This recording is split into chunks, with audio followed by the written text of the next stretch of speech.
Hello, ladies and gentlemen. Is the sound on? Looks like it's on. Let me know if it isn't on. Good to see all of your lovely faces. Hope you're having a fine day, morning, night, wherever you may be. And welcome to the stream. Got a tournament up for us, so should be a good time. Otranto, Butcherbird, good to see you. Welcome to the stream. Good to see you in the chat. And yes, it is on. We got Kark and AC Moore. I'm going to be duking it out today. And I will cover up the bottom part of the screen in between battles. Let's do that. But yeah, how the hell is everybody doing?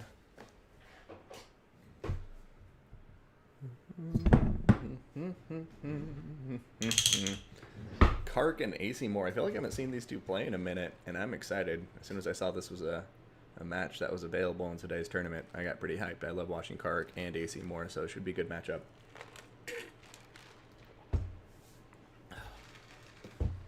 Two old school players. They've been around for a while.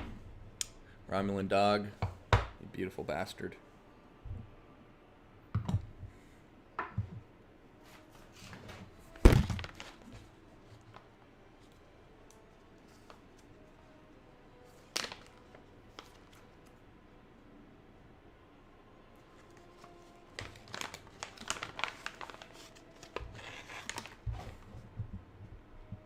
Dark Elves and Tomb Kings, very even matchup. Somebody let me know if I'm missing something here, but I think this is a toss-up between the two. I think they both are excellent factions and have the tools necessary to take each other out. Dark Elves obviously can flex that infantry strength, but the Tomb Kings do have some powerful mobility skirmish options, I think, against the Dark Elves. And Tomb Guard can hold their own against a lot of the lower tier Dark Elf infantry. But they do struggle against some of the higher levels. So I don't know. This should be pretty good. Kark, a very interesting player, so we can tend to see not your typical builds out of him. So signed up only 40 minutes late to check in. I know, Romulan, I saw that in the group chat. I'm sorry that you're not playing today. Would have loved to have seen you win. I was debating playing today, especially when it was a smaller tournament. When I saw that we had like 26 players, I was like, ah, cool. Glad we got some sign-ups. So decided to sit out, enjoy my morning a little bit, and watch the battles instead.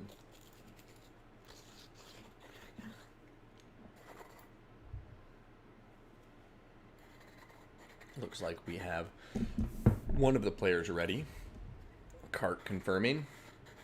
AC Moore still tweaking his build for now. It's like we're getting a wild woman rush from Kark. Well, I can see, but I won't say. Hey, Cypher, good to see you, man. Yeah, keep working on that coffee. Wake yourself up.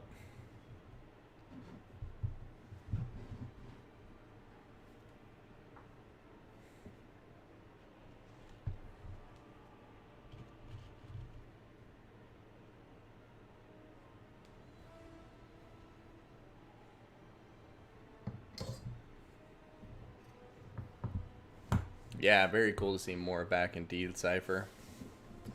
He's an excellent player and one of the cooler gods of the Empire, to be sure. But without further ado, let's get to the battlefield, everybody. They've readied up. I'm going to take off my ugly mug and that army blocker, and we'll get right to it. Pillar of Bone is the map, as you can see. And this is round one of their best of three. I do believe this is a quarterfinal. Yes, it is. Winner of this will be proceeding to the bottom bracket semifinal. And they're the first people up here, along with Tutorial, who I hope we get to see play today as well, because I haven't seen him in a hot minute. Tutorial, another excellent Warhammer player. Looks like people are starting to get warmed up again for Warhammer 3. But here we go, loaded into the map now. We're going to start with our blue player, Kark, who is going to be outnumbered about 2-1, but that's usually the case when you're playing the Dark Elves. Going to have Doomfire Warlocks. Looks like two of them, two Dark Riders with shields. We are going to be looking at 4 Bleak Swords that I can see. And then for the infantry, not going super heavy on the infantry. They do have a single unit of Sisters of Slaughter here in the center, accompanying some Knight Assassins who are just vanguarded up front. The Knight Assassins will both have the Web of Shadows, but they're not bringing anything else besides their hand bows. We're going to have 2 Feral Manticores in the air. Malekith on top of his Black Dragon Seraphim going to be the leader of this army. He's going to have Gaze of Malice, Soul Stealer, along with Power of Darkness, and then of course you got that Noxious Breath that the dragon brings with it. Now, moving on to the Tomb Kings, we're going to see a front line of a lot of skeletons. We got 1, 2, 3, 4, 5 units of skeleton warriors. We've got 2 skeleton spearmen up front as well. In the back line, we do have some of that aforementioned skirmish power in the form of 4 skeleton horse archers, 2 on either flank. Going to have 3 Nehekara horsemen spaced out in the back lines. 2 skeleton chariot. Oh, make that 3 skeleton chariots. These guys can decimate a lot of Dark Elf infantry, so it looks like he was perhaps anticipating the infantry rush. We're going to be seeing a single unit of Ushabti with great bows in the center back line, provide that missile pressure, and then Setch the Imperishable will be leading this army into battle. He's at Usep's Incantation of Desiccation, Naru's Incantation of Protection, and Jaf's Incantation of the Cursed Blades. So that's going to round out the Tomb King army and the Dark Elf army. Now we're just waiting for the players to ready up, and we will see who comes out on top.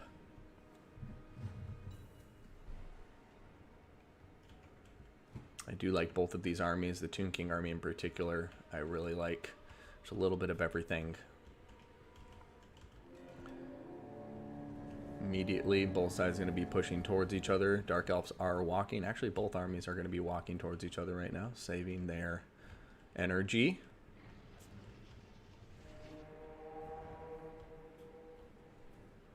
Ushabti with great bows opening fire on Malekith. He's going to pull back. Dark Rider staying hidden in the back lines for now, so we'll see what happens there. Balance of power slightly in favor of the Dark Elves. Looks like the Tomb Kings may be trying to rampage some of these Manticores. If they can rampage a Manticore and bring it in, they can pick up an early win before the Dark Elf army gets in position. But looks like the Manticores are trying to bait out some fire right now, and the Tomb Kings aren't focusing on them too much at the moment. Alright, chariots coming out through the frontline engagements, right into the Sisters of Slaughter. Oh wow, both chariots going through it, already below half health. You have Setcher the Imperishable in there too. The Skeleton Warrior is barely taking any damage as of yet. Malekith is going to be diving into combat there to try to even the odds, but so far looking pretty good. Hey, hey, hey! Love you, Apache. Good to see you. Thank you again for the subscription, my friend. Over 4 years of support. Now over here, we do see the Terror finally kicking in on top of the Sisters of Slaughter. Malekith does throw down a Soul Stealer. There's a Manticore in there, along with Malekith, and they are causing a lot of damage. But now the Nehekara Horsemen have come into play, and it does look like Usep's Incantation of Desiccation is going to be going down, debuffing the melee and defense of all of these Dark Elf forces significantly while they're in combat here. And now it looks like Setcher may even be coming back in for a little bit of the action. Over here, you can see the Tomb Kings have decimated the right, their right side of the engagement. The Dark Elf left flank has been crumbled. Over here, Nehekara Horsemen, Skeleton Warriors fighting with some Doomfire Warlocks. Looks like the backline is going to the Dark Elves with these Doomfire Warlocks and the Dark Riders. But over here in the central engagement, things are looking pretty close still, but I think the Dark Elves are starting to come out on top unless the Tomb Kings can get something going quickly here. The 2 K-Knight Assassins and Malekith both being in the fight there, really causing problems. However, this fist of Tomb King skeleton chariots is absolutely decimating all of the Dark Elf infantry. So if Setcher can stay alive long enough for those chariots to continue decimating the infantry, the Tomb Kings may be able to come out in a pretty dominant position here in the mid to late game. Skeleton Horse Archers all coming into play. The Skeleton Chariots pulling out of their engagements, just leaving some Tomb King infantry over there. Some Ushabti summon coming in here. Would have liked to have seen that used on top of Malekith to pin him in place, but doesn't look like that's going to be happening. Malekith getting back into the air. Chariots continuing to just run wild. Over here, a breath coming down from Malekith, but perhaps not the best targeting from Kark there. Going to see some nice reaction time from AC Moore as he pulls his Horse Archers out of there. Over here, another Soul Stealer coming down. This time only catching Malekith and one of the Horse Archers, it looks like. So not the best cast, but they are getting a lot of damage down on top of AC Moore's Settra nonetheless. Chariots continuing to do everything they can. to keep the Tomb Kings in the fight here. Right now, one of the Manticores is routing. The other Manticore is still chasing down Malekith. Coming around to the other side of the battlefield here, we can see that the Dark Elves are starting to come out on top. The Doomfire Warlocks and the Dark Riders really doing well against the Skeleton Infantry. There was only 2 Skeleton Spearmen, if we'll recall, so not a ton of anti-large. Settra coming in here, trying to get on top of this K-Knight Assassin. He is going to knock him back. But Settra's just starting to look a lot worse for wear.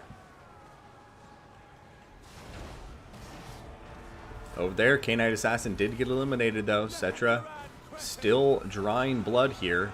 Malekith coming over for an attack. Looks like he's having trouble getting it off. Oh, there it goes. A nice big hit from Malekith. Doombolt going down on top of Nehekara Horseman. Malekith continuing to chase Settra, and Settra is at critical binding, taking a ton of damage. He got Naru's Incantation of Protection on top of him for that 40% physical resist, but I just don't know if it's going to be enough here in the late game. Skeleton Chariots, though, still running amok across the Dark Elf army. It's just the single entities are very much in favor of the Dark Elves at this point.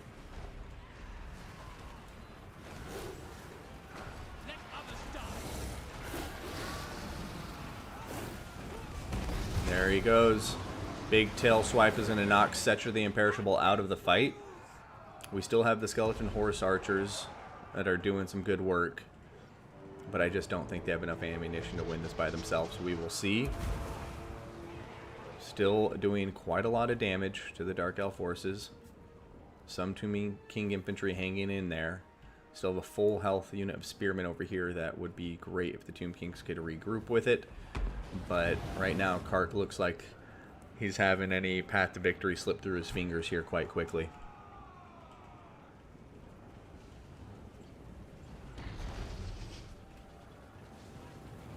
Chariot's coming in for a charge on the K-Knight Assassin. Oh, but then the crumbling is real. Horse Archers pretty much out of ammunition at this point, so they have nothing to deal with Malekith.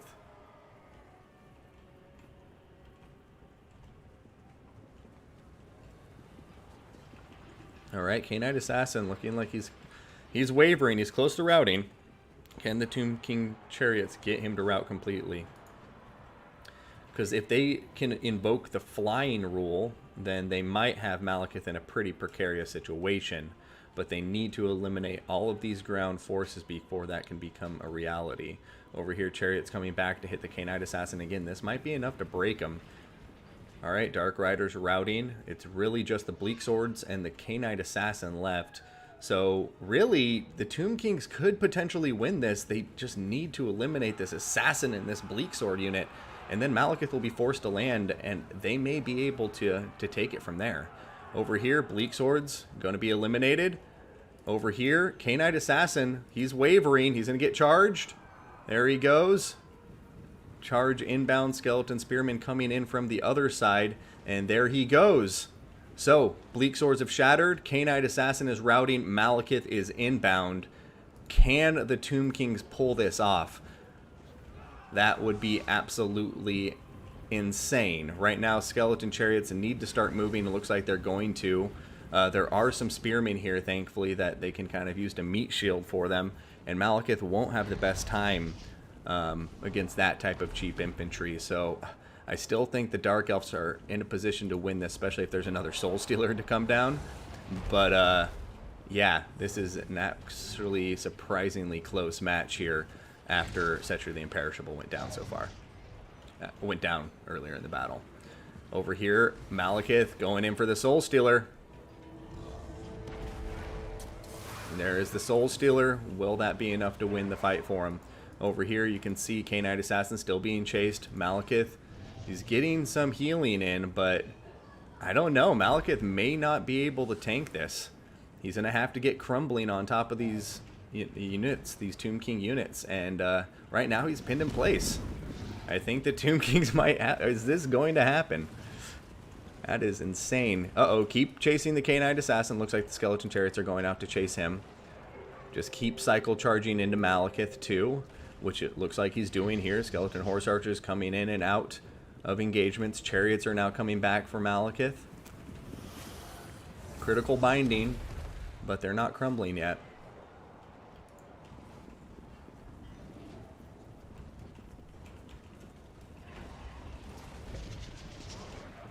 Oh man, Malekith gonna get a rear charge now.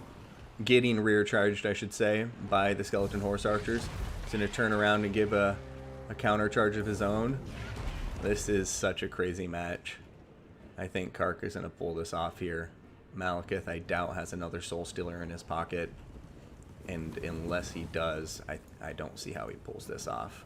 There's just too much around him, giving him that surround penalty. Skeleton Spearmen are still way too healthy, and Malekith has to stay in combat now. But this unit of Skeleton Spearmen, I think, is going to be the linchpin for the Tomb Kings here. Very nice micro on display from both players. Skeleton Horse Archers just continuing to pull in and out. Malekith going to start wavering, and that's going to be a GG as the Tomb Kings pull it off. Cetra may has perished, but his army sure did not.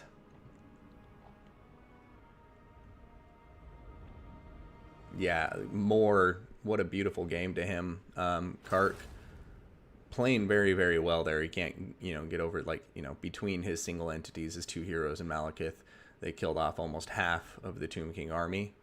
So, some really strong play here, but I just love this Tomb King Skeleton. I was going to say Skeliot instead of Skeleton Chariot. But anyways, yeah, the Chariot play here was insane. It was absolutely beautiful to behold. Skeleton Horse Archers, definitely an absolute win condition there in the end. And, he just played it well. I really like this army. Has a little bit of everything, and the Chariots ended up being the win condition there in the end. Yeah, that was a beautiful game. That was a very, very nice way to start the stream.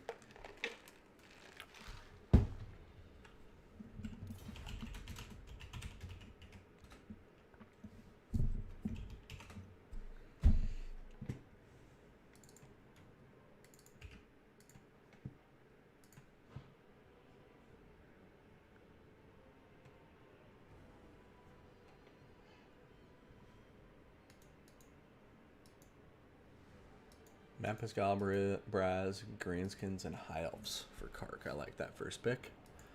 Give me 1 second, guys, while I go refill my water.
And we are back on Galbaraz. Greenskins versus Chaos.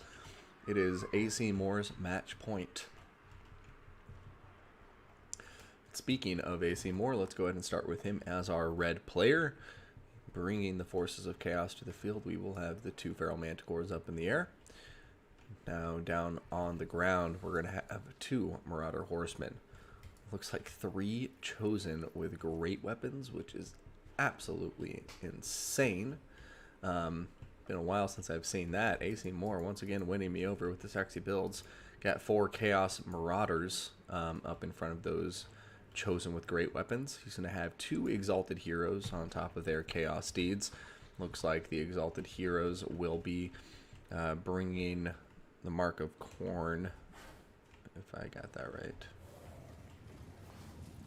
Yeah, Mark of Corn on top of both of them, and Sartorial, the Everwatcher, is going to be on the field too, bringing Searing Doom and Plague of Rust along with Arcane Conduit. So, Plague of Rust combined with 2 Manticores, 2 Exalted Heroes, and Sartorial should be quite vicious, since none of them are armor piercing, but they do have good weapon strength. Now, for the Greenskin army being led by Kark in blue, who is fighting to stay alive here, he's going to have Goblin Wolf Rider Archers, and some Forest Goblin Spider Rider Archers. And it looks like he's going to have the same combination on both the left and the right flank. For the frontline infantry, we got Goblins.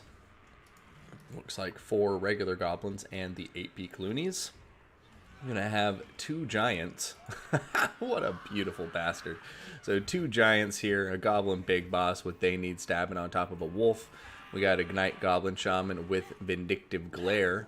And then we have Grom the Paunch. He's going to have the Graydon is here and Language of the Boys. He's also going to have 3 Orc Boar Chariots. So quite an interesting build. Interesting builds from both sides, honestly. But we will see who comes out on top here. The Double Giant, an interesting choice here. And I'm sure AC Moore probably not expecting that. But we'll see how the Exalted Hero Manticore combo does against Goblin Big Boss and Giants. I do think the Manticores will still be doing just fine in that combat. Their attack animations protect them a lot. But in comes the Vindictive Glare, immediately targeting the Manticores. I love that choice in this matchup. Get them to rampage as quickly as you can. If you can eliminate the Manticore before the main engagement begins, then you are in a much better spot than you would otherwise be. Over here, going to be seeing Plague of Rust upgraded on top of Grom, who's going to be turning around and immediately getting out of that. So over here, we're going to be seeing the Orc Chariots plowing through the Chaos Marauders. Chosen with great weapons are going to be making minced meat of Goblins, which is quite hilarious. That's like the highest tier unit versus the lowest tier unit right there. Not in reality, but you know, I'm speaking hyperbolically. Over here, Manticores continuing to chase after Grom, but I think the Chaos Hit Squad is getting separated, and they need to be careful. The Exalted Heroes are over here, Manticore's over here, one's over here, but Sartorial is over here by himself, knocked down on the ground, and he's just getting double teamed by Giants. And I lied, he's getting triple teamed because the Goblin Big Boss is in here too. They need stabbing on him. And Grom the Paunch just went in. Wah has been popping. Sartorial, the Everwatcher, has just had his eyes shut permanently. They are going to be eating bird tonight, and the Greenskins coming off very strong after these initial engagements. Only 2 minutes into the battle, and already the Lord is dead. Manticore is routing. These Giants just taking advantage of Sartorial's isolation, and the Exalted Heroes are in combat now, but it's just too little too late, and now they're getting smashed by these Giants, and it just looks like the Giants are going to completely stomp the Chaos Hit Squad here. No chance at all. And then the Marauder Horsemen getting in here, you know, starting to throw in some significant damage, but at this point, you can just see that the jaws are closing, and the Greenskin Skirmishers are coming in to dominate, and that's probably going to be a GG from there. I do not see how AC Moore can bring it back. You can see the 3 Orc Boar Chariots were almost a perfect counter to the 3 chosen with great weapons, and Grom the Paunch is coming in to help out too. So yeah, they're going to be doing just fine here, and it looks like the Greenskins are going to be eating well, a fact that always makes Grom happy.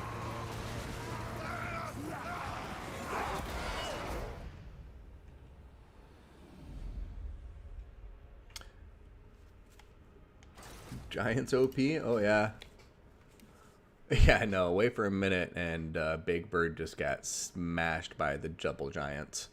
A very interesting build. I could see this build going very, very bad against certain Chaos builds, but then again, he does have a very strong skirmish force to like counter skirmish. If, for instance, Chaos did decide to go like 6, like maybe 4 Horse Masters and 2 Horsemen, which you do see quite often.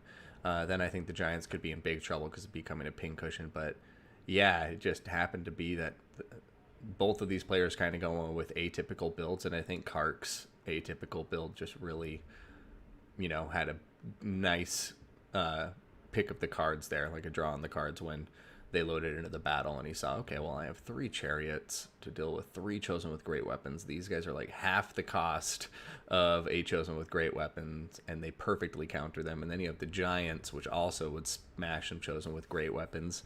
Halberds would be a different story, but I think it's just like, also you got to keep in mind the chosen are more expensive than the giants. The giants are only 1,500, and somebody correct me if I'm wrong, but aren't chosen like 1,550? Or am I thinking wrong? Or are they 1,400?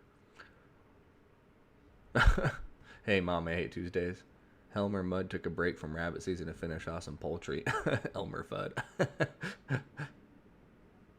Yeah, giants are very good except when they're bad. 1450? Okay, I lied. So they're 50 less than a giant.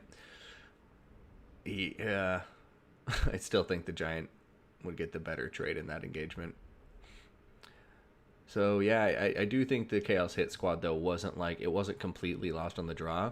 If they were able to consolidate or coordinate their attack onto the giant with the 2 Manticores, the 2 Exalted Heroes, and Sartorial, they would melt it. But the problem was, I think that bait from Kark at the beginning with Grom was very, very effective. Like, Grom got pretty overextended there. You saw that AC Moore was invested in getting him. He threw down the Overcast Plague of Rust. There's no reason he would do that if he didn't think he had a shot there. And it ended up Grom was just too slippery, and the Manticores and Sartorial got really separated from the Exalted Heroes. And then there was just that point where one of the Manticores was overextended, both of the Exalted Heroes were tied up behind them, and Sartorial was right in the middle in no man's land and just got smashed to pieces by those giants. It was quite a sight to behold. But good news for everyone except for Kark, except for AC Moore, is we're going into a tiebreaker.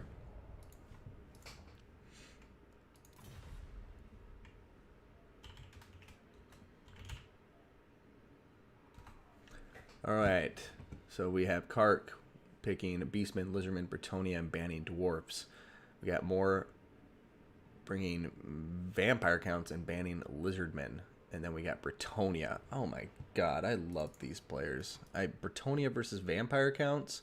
Huzzah.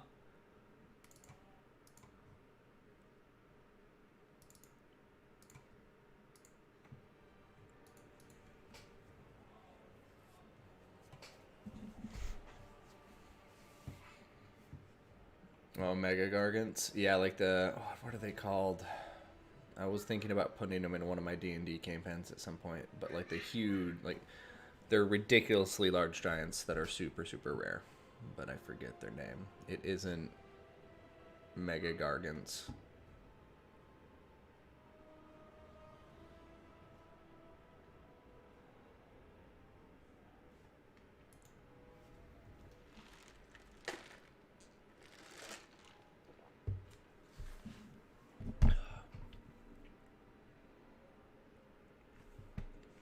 I do have this thing called Google at my disposal.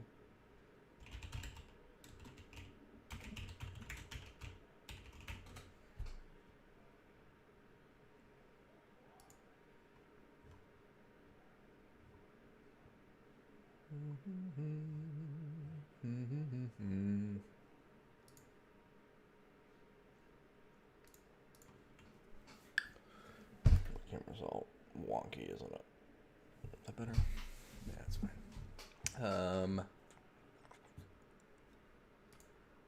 Chaos Giants, Sea Giants, Slave Giants.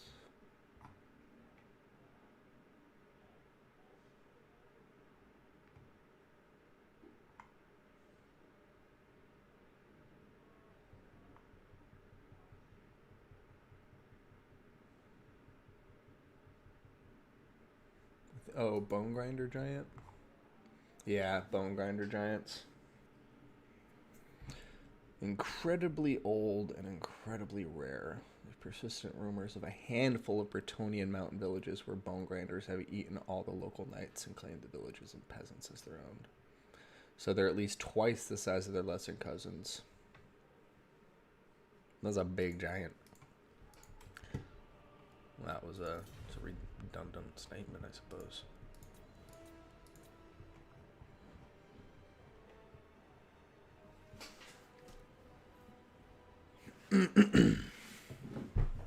Hey guys, Adius. Good to see you, my friend. How are you doing this fine day? I just feel like is my screen all tilted? Is that when the camera looks like I got the Dutch angle going on? I'm in Battlefield Earth. Oh, so I have the chroma key on still. Oh well.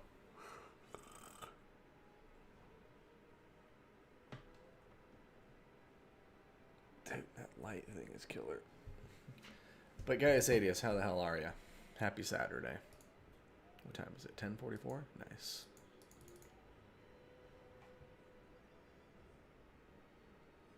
Four of them in Age of Sigmar is legal. That's terrible. I'm doing well, man. Just enjoying the morning. Had a good breakfast. Some Filiberto's breakfast burrito. Beautiful. I think it's, what is the weather right now? I'll tell you. The weather is 58 degrees. The high of 66. And the low of 49. Happy, happy, happy. I was in Connecticut for a wedding 2 weeks ago. And it was much colder than that.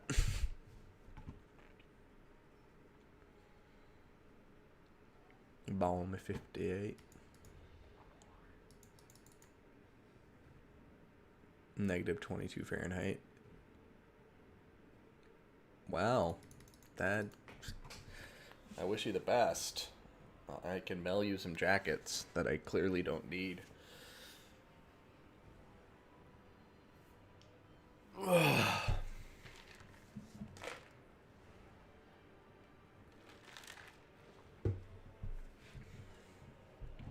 Alrighty, let's get this camera off. Yeah, stay warm inside, otherwise you will die. I'm the opposite most of the year. Stay cold inside, otherwise you die. But enough jibber jabber. Here we go, ladies and gentlemen. The tiebreaker between Kark and AC Moore. It is Britonia versus Vampire Counts.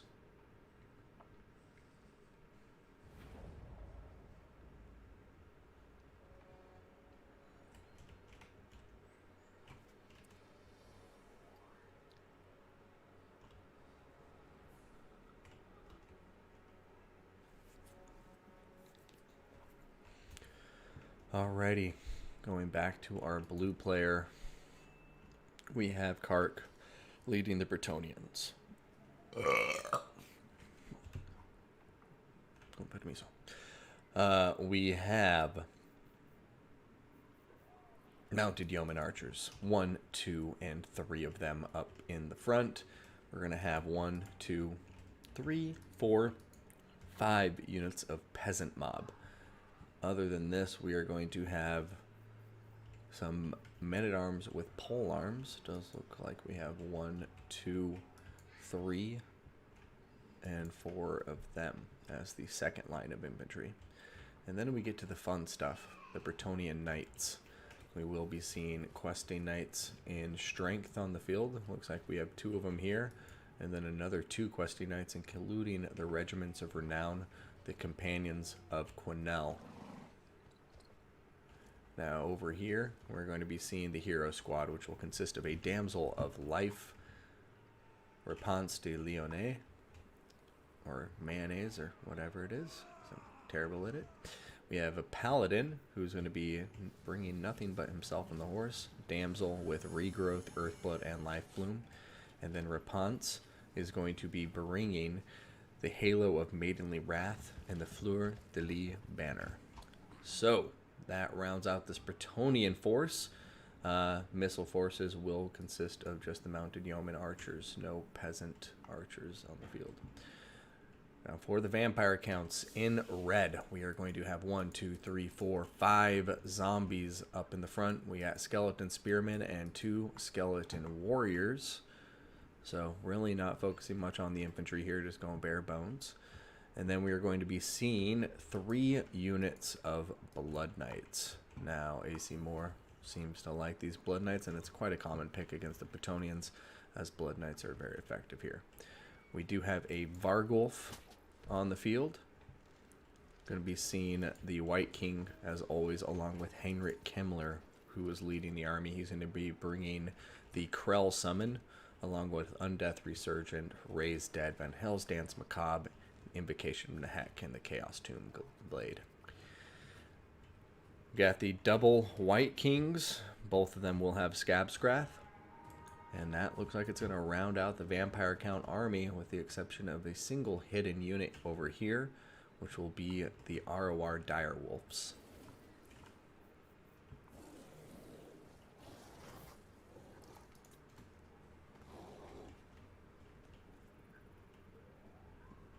Alright, Britonian Cavalry starting to do some maneuvers up front.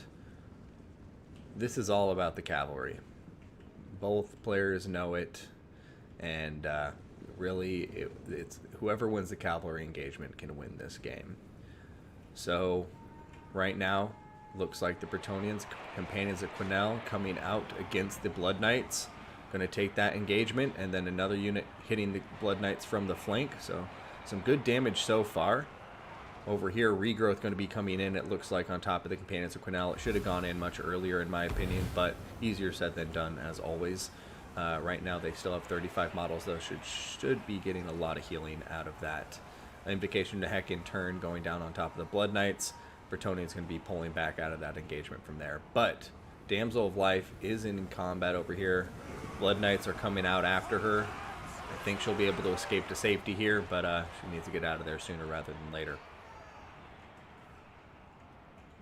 Alright, over here, Questing Knights continuing to charge into the undead infantry across the line. I think this is a good play, keeping them split up, having them active across the field rather than all focused just on the Blood Knights. You gotta try to spread the Blood Knights out so they can't take advantage of Overcast Invocation to Hex. And if you can do that, then you can win the infantry engagements quickly and force the vampires to start using up those summons. Over here, some of the Blood Knights really not looking too good right now. Van Hell's Dance Macabre on top of them, but it looks like they just barely stopped crumbling. Over here, another Invocation from the Heck going down. Britonian Knights looking okay so far. Rapunzel is in combat now. She is an absolute tank. The Paladin is in here supporting her, and this Vargulf is not enjoying life at the moment. Mounted Yeoman Archers are in the back line, just kind of firing over their allies and into the undead ranks. And right now, Balance of Power are dead even. It's still anybody's game. Blood Knights starting to regroup. You can see all 3 of them over here have started to push around the Britonian left. And they're trying to just take advantage of the terror routes caused by this Vargulf and then envelop the Britonian lines. Over here, Companions of Quinnell charging in lance formation, trying to stem the tide of the undead forces. They still have 33 models. Mounted Yeomen getting much needed time here to continue firing away, but oh no, a very big play from the vampires here. The Damsel of Life is getting eliminated by the Dire Pack Wolves, and she's dead to rights. No way they save her. There she goes. This is the Shatter, and she is dead. And the Britonians are weeping right now for the loss of their healing. Undead forces, that's a huge win for them. Right now, AC Moore must be breathing a huge sigh of relief. The game isn't over yet. He, of all people, should know that, as the one who lost his lord being Cetra in the first game and still being able to bring it back. But right now, I think the Undead just secured a very big advantage in this battle. Over here, Blood Knights coming around the Britonian left, going right after the Mounted Yeoman. Mounted Yeoman turning away just in the nick of time to pull out. Over here, we do see some polearms coming in along with Questing Knights to try and save these Mounted Yeomen from their fate.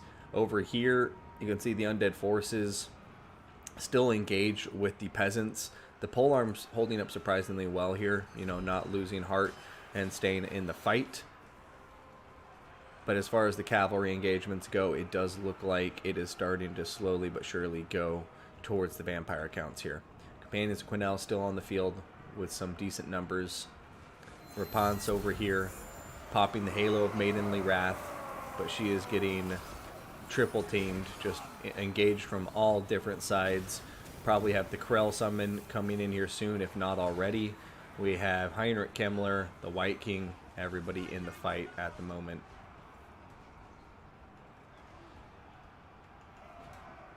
And what a beautiful best of three, but I think it's safe to say from here that AC Moore will be proceeding to the semifinal.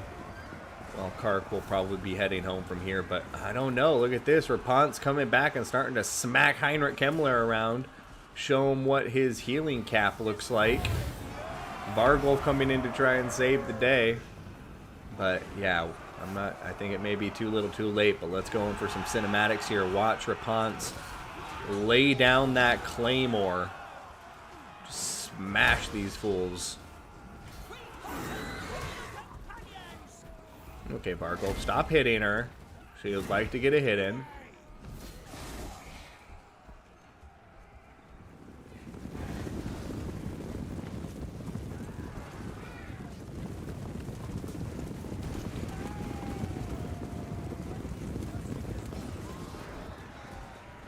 Alright, there it is. Army losses kicking in. AC Moore going to win 2-1 against Kark.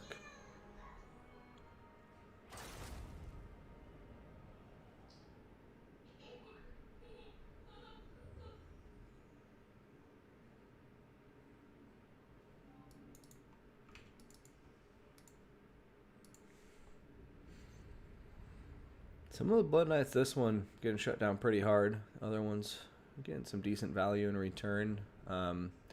Really, the Dire Wolves, I kind of want to give the MVP there for picking off the life damsel. Losing that was a huge problem because Rapunzel is an absolute beast, and if there's a regrowth on top of her, it could have been a different story. Companions of Quinnell just doing beautiful work, and this unit also getting 2,000 value. So Questing Knights overall, I think, doing quite well for themselves. But yeah, losing the damsel there, not to oversimplify the battle by any stretch of the imagination, because I do think there was quite a few different areas where it could have gone either way. And as we saw in this entire best of three, these guys are very evenly matched. So beautiful games to both players. Rest in peace, Rapunzel. Heinrich Kemmler, live forever. And we will see you guys in the next battle.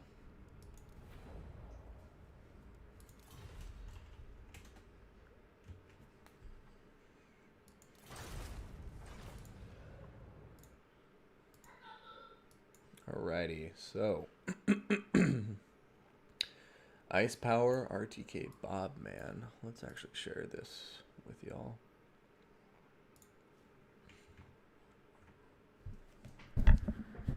So Ice Power RTK Bob Man, Chosen of the Norns versus Evenstar or RTK Call HR, Chaos Penguin and Tutorial. AC Moore and Kark is what we just watched. So let's go see if Chaos Penguin and Tutorial is available.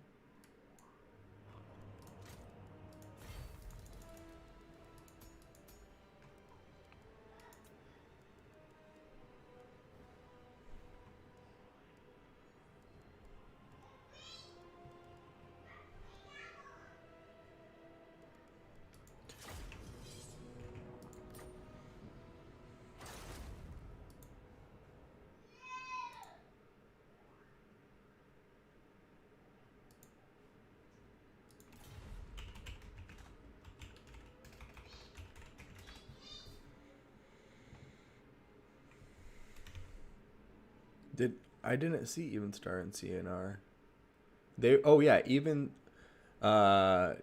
Evenstar and Call HR were still in battle, according to the lobby. Hey, Kark, GG. Great games, man.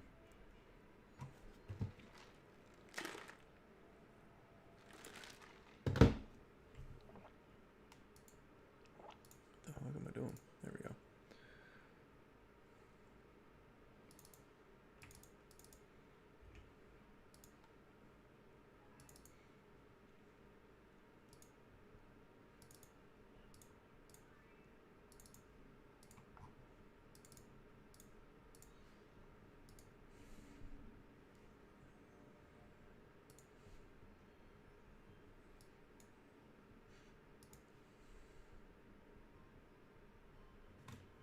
Because if Evenstar and CNR was just starting, I would definitely go watch it, but it looks to me like they were finishing up the battle before that.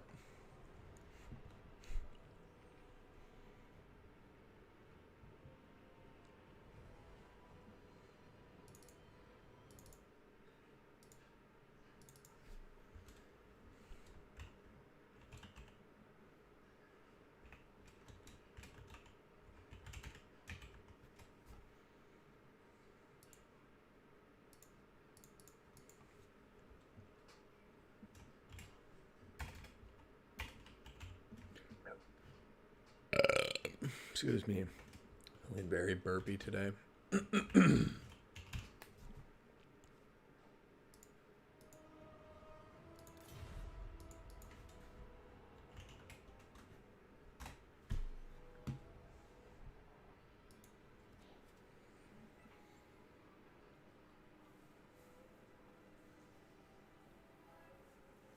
Alright, everybody, I'll be right back. Just gonna go take a quick bathroom break while these guys get the battle started.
Alrighty, looks like we are going to be witnessing a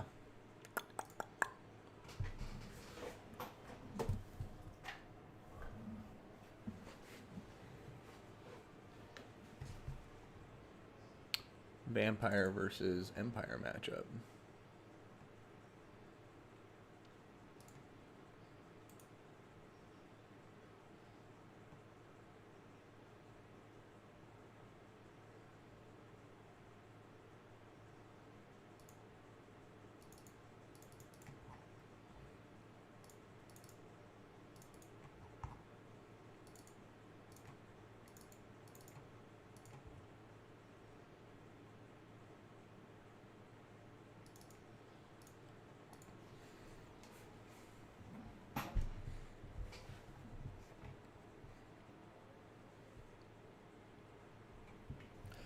Alrighty.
I know, Killer Ran.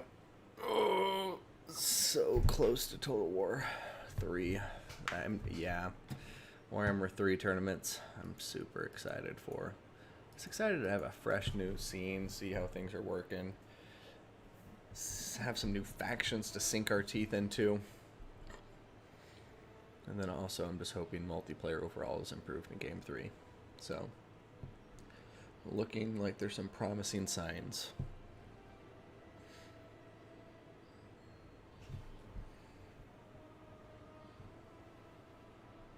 And something like What Happened, Cypher?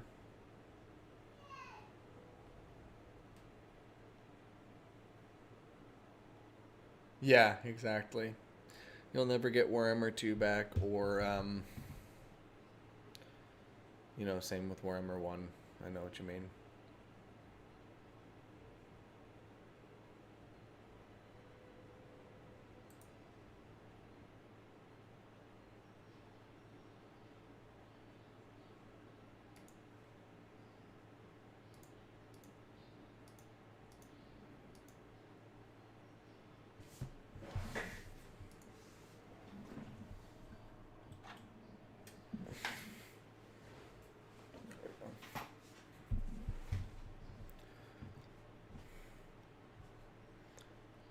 Yes, Lauren, you will have to start playing it in Game 3 again, man. Yeah, I'm getting pretty hyped. Still trying to think what faction will be my main. Slaanesh is looking pretty promising, though. Looks like a fun faction. The animations are cool, just fast. I like my fast factions. But Kislev does look pretty cool, too. I think Cathay looks fun campaign-wise, but multiplayer, I'm not sure how I'm going to like them. Arista Demos! Buy myself a cup of coffee. Thank you very, very much for that subscription, Arista Demos. That's 13 months of subscriptions, over a year now. Apache was 43 months. Buy yourself a cup of coffee or something you like. Well, I'm definitely going to do that. We'll consider you just paid for this cup of coffee that I had this morning. Much appreciated, friend. Sinch does look very interesting too. Yeah, Sinch and Slaanesh are the Chaos factions I'm looking the most at, even though Nurgle's my boy.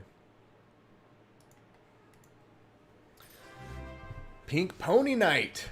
Buy your daughter something she likes.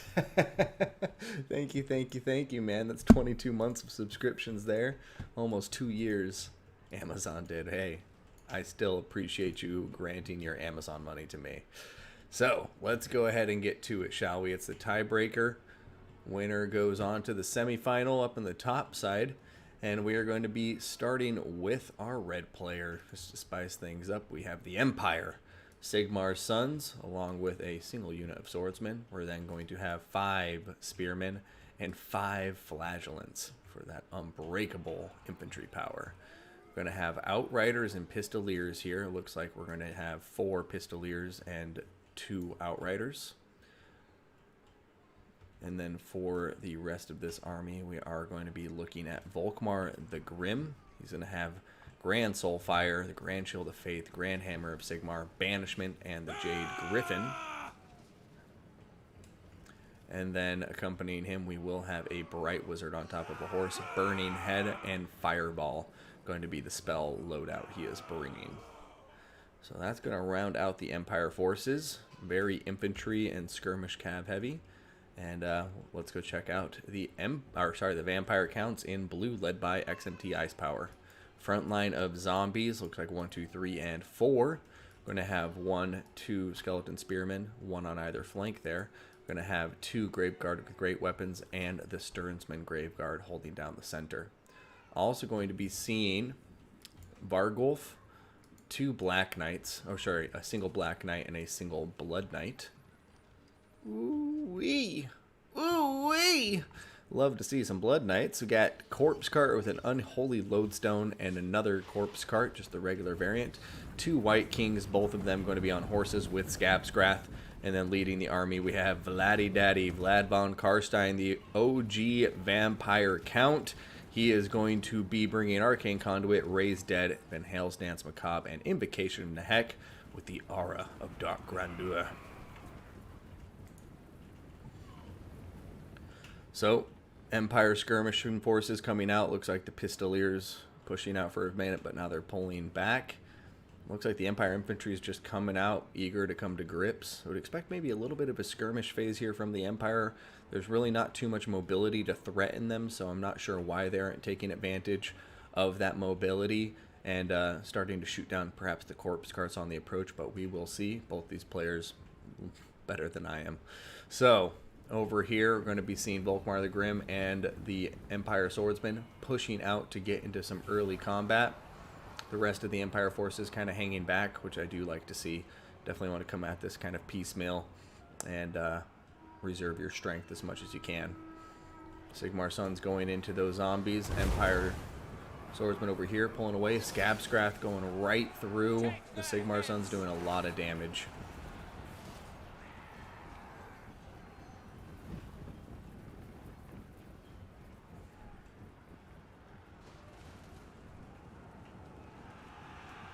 Alright, Volkmar getting teamed up on by the White Kings, and the Vargulf is coming to get a piece too. But as you can see, Vargulf getting focused by the Outriders and the Pistoliers, and he's going to have to abandon that engagement rather quickly.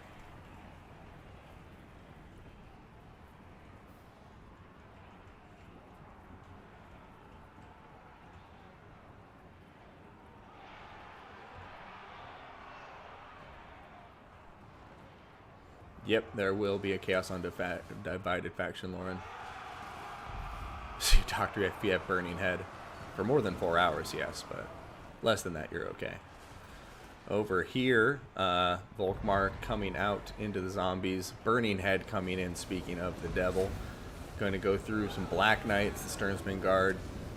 Or sorry, the Stearnsman. And, yeah, doing some decent damage, but now kind of going off into no man's land.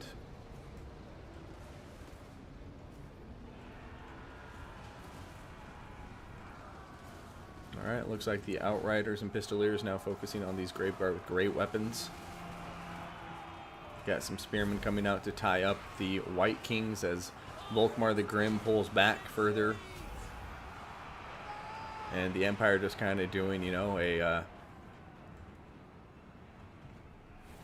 tiered battle line here, kind of where they just send out some Unbreakable infantry, clog up the Vampires, and then use their Pistoliers and reserve infantry wherever they're needed. Over here, a nice Grand Soulfire going down, doing a lot of damage to these Graveguard with great weapons. They are crumbling, and the Flagellants should be able to finish them off. Over here, another Scabscrath going through, doing a lot of damage, immediately going to be routing those Spearmen.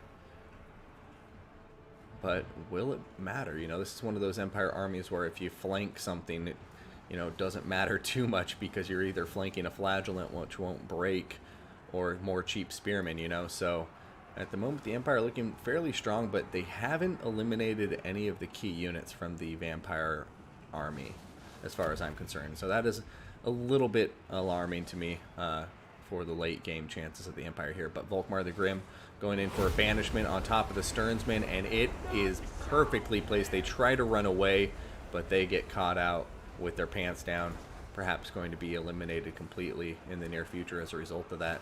Over here, Volkmar continuing to win away from the Vargulf and the Vampire hit squad. Outriders getting a nice surround on top of the Vargulf, so it's going to have to abandon the chase once again. Volkmar will be able to slip away. Burning Head coming in here. It looks like it might have been slightly misplaced, but oh, it was still able to clip a lot of the Vampire infantry, but it does look like it was just slightly misplaced. It wasn't able to catch the Blood Knights there, unfortunately, but the Blood Knights' higher armor would have resisted most of it anyway. Okay, over here, going to see the Empire just kind of like reforming their lines, keeping Vampires clogged up as much as possible, but it looks like the Empire's eliminating the infantry.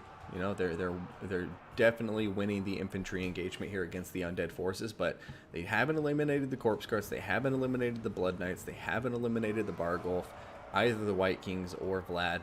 But I suppose in the end there, you know, maybe he's going to bank on just trying to crumble them out of existence in the late game when they have no infantry support. Over here, Corpse Cart, Unholy Lodestone looks like it's going to start getting targeted now.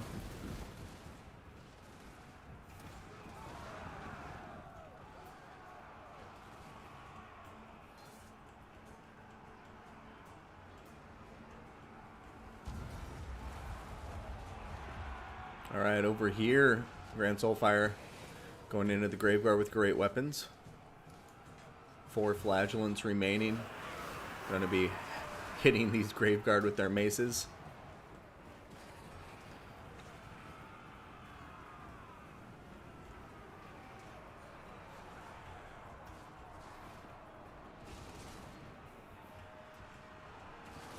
Still have decent ammunition left on top of the Empire skirmishers, but that's going to be really, really important. They need to have enough ammunition to eliminate these Vampires, and I just don't think they do. But then again, if the Empire has enough Spearmen and Flagellants by the end, they can drag down the Vargulf, no doubt, but I still think the White Kings probably have at least 2 Scab Scrats between the two of them.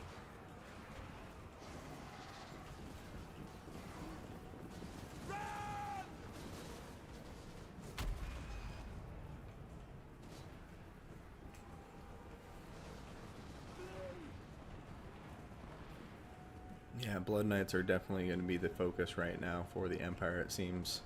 They're at critical binding, they're just trying to eliminate those Blood Knights. Alright. Empire and Vampire forces all coming to grips here. You can see it's just single entities for the Vampires. Bright Wizard is in the combat here too, which is interesting. Grand Shield of Faith for that 20% ward save is popped down, as well as the Grand Hammer of Sigmar for 24 melee attack. And you can see the Vampires are not enjoying this, and I think that's maybe our red player's strategy here, is that he'll be able to crumble out the single entities if he can just keep them isolated from any of their chaff. And right now the Vampires just don't really have any chaff left. There's some Spearmen over here, but they're not close enough to support, and you can just see the leadership doesn't hold together well for the Vampires when they're just clogged up with Flagellants and Spearmen getting shot as well. But I think the saving grace for the Vampires here is that the Empire is running low on ammunition.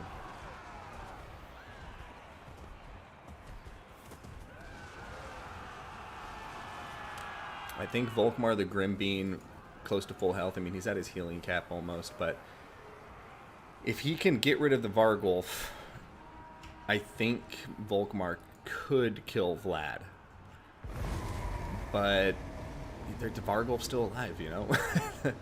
And his healing cap isn't nearby. None of the White King's healing caps are nearby. And yeah, I think the Vampires are going to have this from here.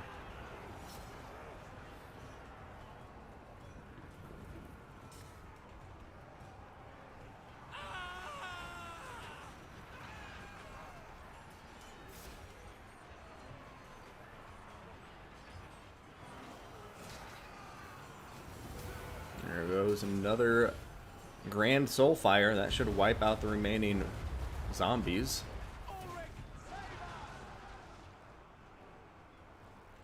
Okay, these guys retaining their ammunition to keep the balance of power as high as possible, I think. Over here, Corpse Carts are starting to waver. Will they hit Crumbling?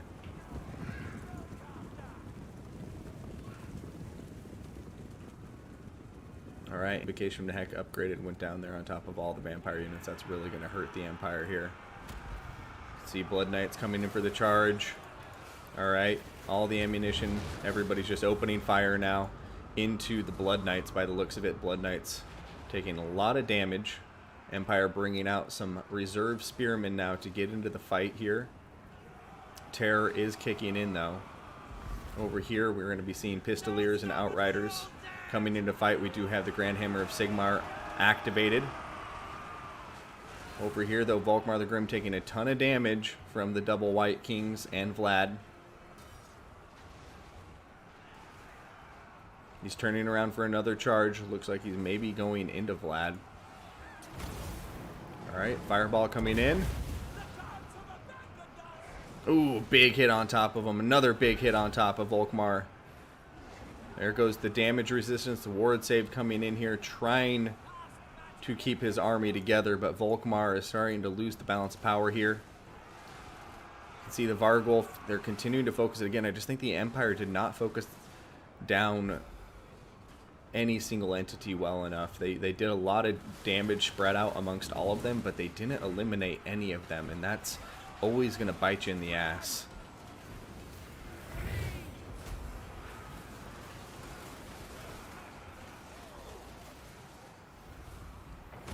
Balance of power continuing to creep away, especially as they use up the last of their ammunition.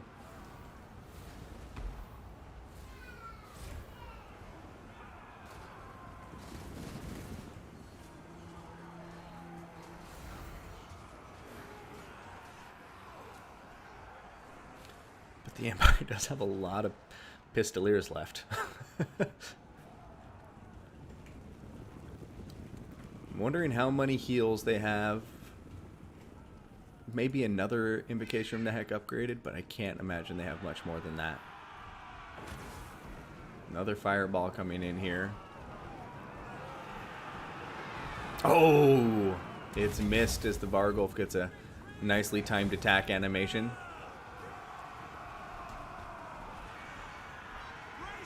Ooh, Vargulf not enjoying that. Now Volkmar's going in for a rear charge. He does do fire damage, so the Vargulf does not enjoy being engaged with him. Here comes a Grand Soulfire. Oh my goodness, Vargulf, not a happy camper, but his leadership coming back, hanging in there. Volkmar's really trying to knock that Vargulf out, but just don't think it's in the cards as the rest of his army is terror routing around him, with the exception of Flagellants and a couple Spearmen. Oh, a big Fireball, though, going into the Vargulf. And the Vargulf down to 500 HP, and there it is. It shatters. Will it be enough, though? I mean, the balance of power is still just going further away. Volkmar took so much damage in that engagement. And now the Bright Wizard just went into combat and is potentially going to be open for a counterattack. Over here, Banishment coming in, but I'm not sure what it's going to do besides friendly fire. It's not going to do much to corpse carts.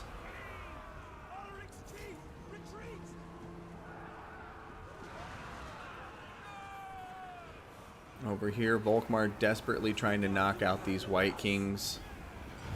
But there goes another summon. He's at 500 HP.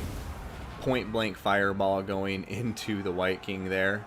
All the Pistoliers coming in for us around.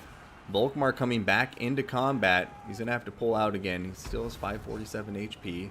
There goes the ward save, Grand Shield of Faith. And now he's going in for another attack. Each one of these attacks could be his last, depending on the RNG. You see, there he is, 297, losing a lot of HP in that last charge.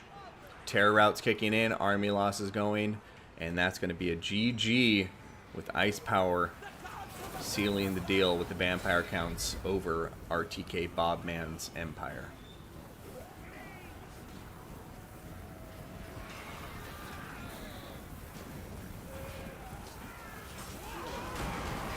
Yes, they do. They're just people with handguns in the back of wagons, Viking.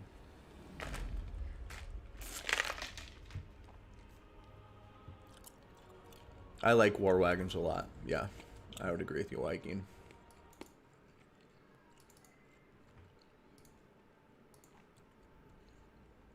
They do much better against knights.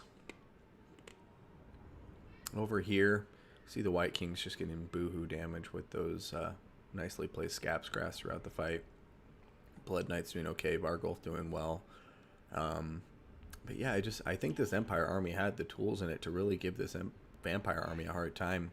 And maybe I'm oversimplifying things as I often do, but I just don't know why there wasn't more of a prolonged skirmish period there where the Empire refused the engagements and then just sent out outriders and stuff to try to eliminate the corpse carts. You eliminate those corpse carts, and that's a nice pickup there in the early game. And one Vargulf, 2 Knights, and a couple White Kings is the only mobility here. Like, there's no Direwolves or anything. I think the Pistoliers and everything would have had a pretty easy time dodging any incoming attacks from the Vampires if they tried to screen them out. They outnumbered them, and they have much more speed, so interesting, though.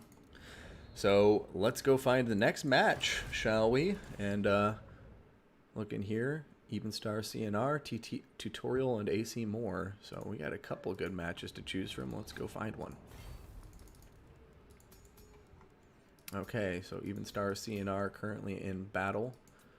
Kirk versus Moore still open for some reason. Interesting. Yeah. Game was solid till it had nothing to kill single entities, but I guess that's kind of the thing is, yeah, it just needed to be more prioritized targets instead of spreading the fire out so much. Just needed to focus it on a couple.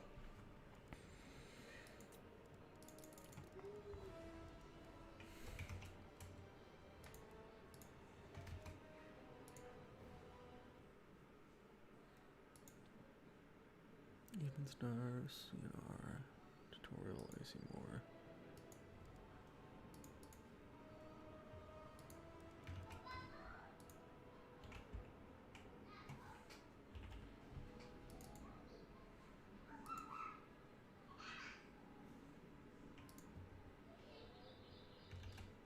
Fire the lasers, indeed. Been thinking about Luminarchs lately.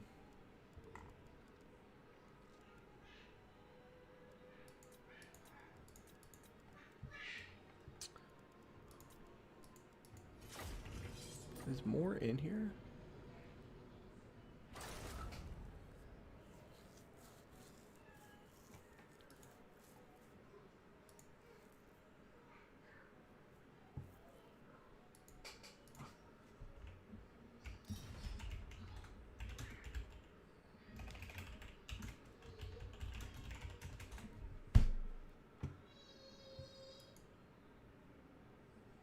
Yeah, that would definitely make sense. Occasion the gash against Luminarch would be devastating.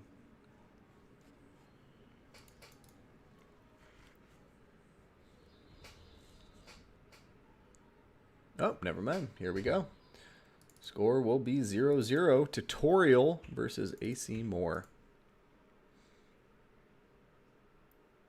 I know that we want to see Evenstar and Chosen of the Norns as well, but I always just opt for the battle that is ongoing rather than waiting for the battle I'd rather see, because you never quite know how much downtime there will be. So TTR in blue and AC Moore in red.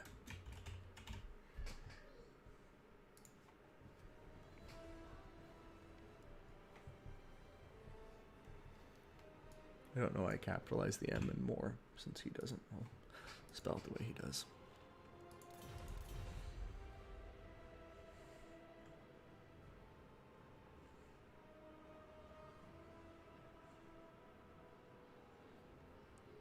Skaven tech in the Empire, no doubt. It's different. I can vouch for it. The College of Light, or the College of Light magic. Don't use Warpstone for Luminarchs.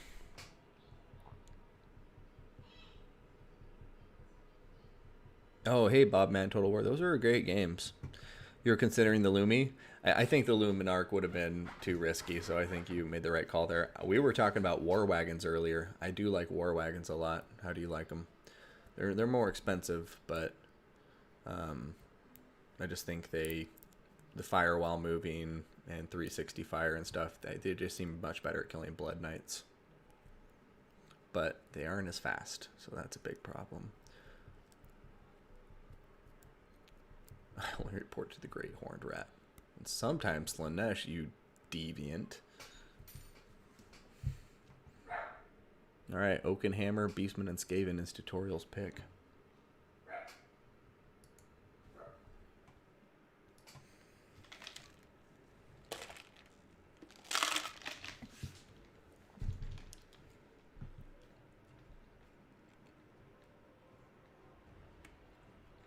Caught too much by the vampire count rush. Yeah, I could see that.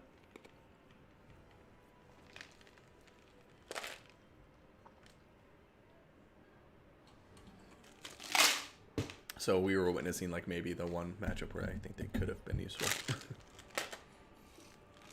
Because yeah, the vampire counts can often tend to like go with like, crypt ghouls and other things just to overwhelm and rush through the Empire forces. Yeah. Alright, vampire counts versus beastmen. A lot of vampire counts today, eh?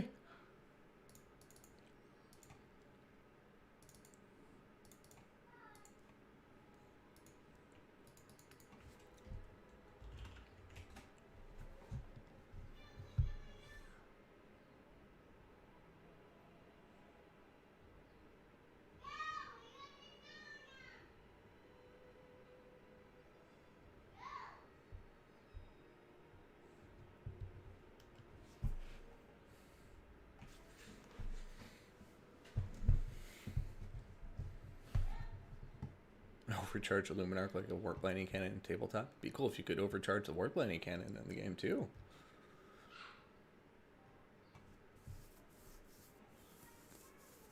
Like your last shot, your last round, you can just do that.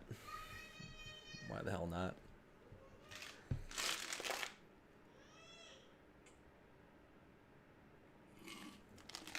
Oh, she's a big Britonia fan. That's what she said.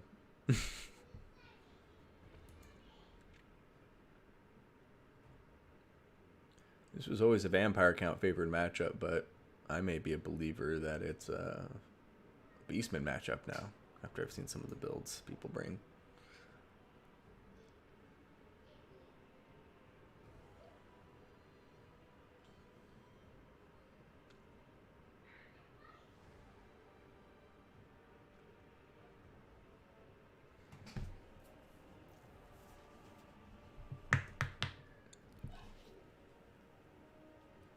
Oh god, shit. Thank you so much, man. I'm sorry.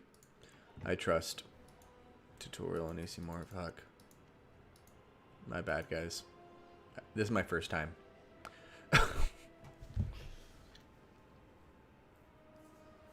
You know what I need to do that I just thought about? I need to make new title cards for the factions, like the Beastmen Vampire counts up there, because we have 6 new factions to add in. And I need to update some of these ones too, make them look nicer. Yeah, both players should know what's coming. But yeah, I gotta make some Nurgle and Slanesh and Siege and Khorne and Ogre Kingdoms and Chaos Undivided and Cathay and Kislev. It's a good number of new cards I need to make. I'll have to set some time aside. Maybe I'll do it tonight.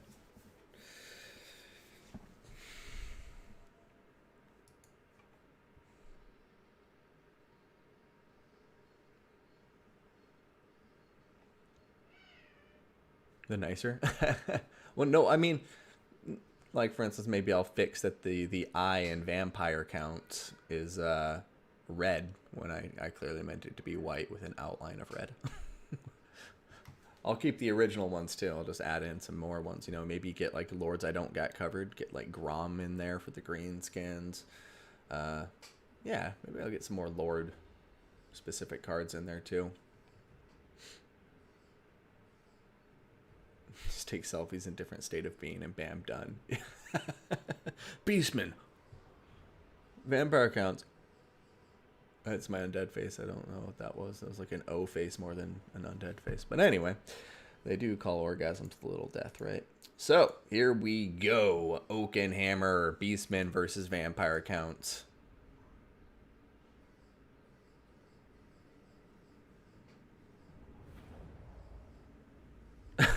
Saucy, tricksy Russian.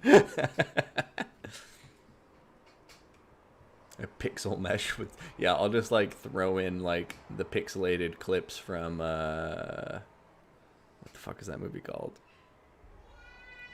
Event Horizon. Just do that. Okay, here we go. The original Warhammer movie was Event Horizon. But anyways, I won't go down that rabbit hole. Let's get to the fight. In blue, we have Tutorial. After a long hiatus on the HW League. Good to see him again. We're going to be seeing Ungor Spearman Herd. It looks like 4 of them. Got Gore Herd, 5 of them in the center. He is also going to be bringing the Sons of Goros, some Ungor Raiders. We got Torox the Brass Bull, a Gore Bull, and a Bray Shaman of Shadows with Pit of Shades. Is this Occam's Mind Razor? It is, as well as the Enfeebling Foe. Wow. Usual loadout for the Gore Bulls. Now, taking a look at our vampire army, we are going to be seeing zombies. 3 Crypt Horrors in the center here. They are going to be surrounding a Necromancer on a Corpse Cart. He's going to have the Forbidden Rod and Raise Dead. We got ourselves a White King with Scabscrath, 2 Vargulfs. Up in the air, we're going to have 4 Fellbats. And then we're also going to have a Strigoi Ghoul King on top of a Terrorgeist.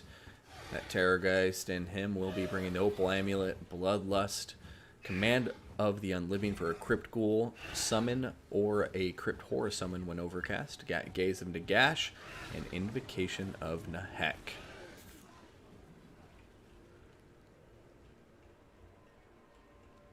Beastmen may be in a bit of trouble here since they have limited firing power. In fact, I didn't even mention any of it, but they do have 2 throwing axes and a single Ungor Raider.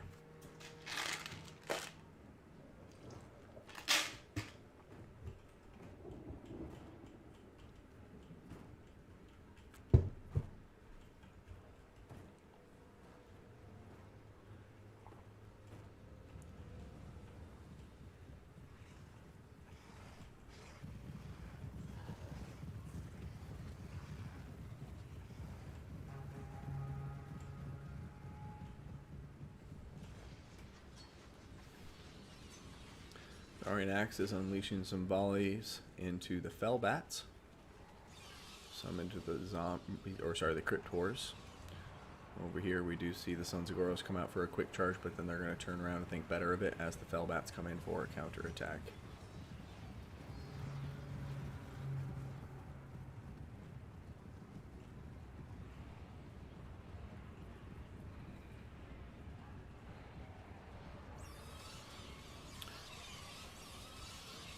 Not liking the targeting on the throwing axes right now from Tutorial. They're wasting ammunition on very non-key targets. Over here, a couple more throwing axes. Looks like there was 3 of them. I apologize for missing those. Kind of an important thing to miss. Alright, over here, Torox and the Gore Bull coming out for a quick charge into the zombies, and they're going to turn around and run right back out of there.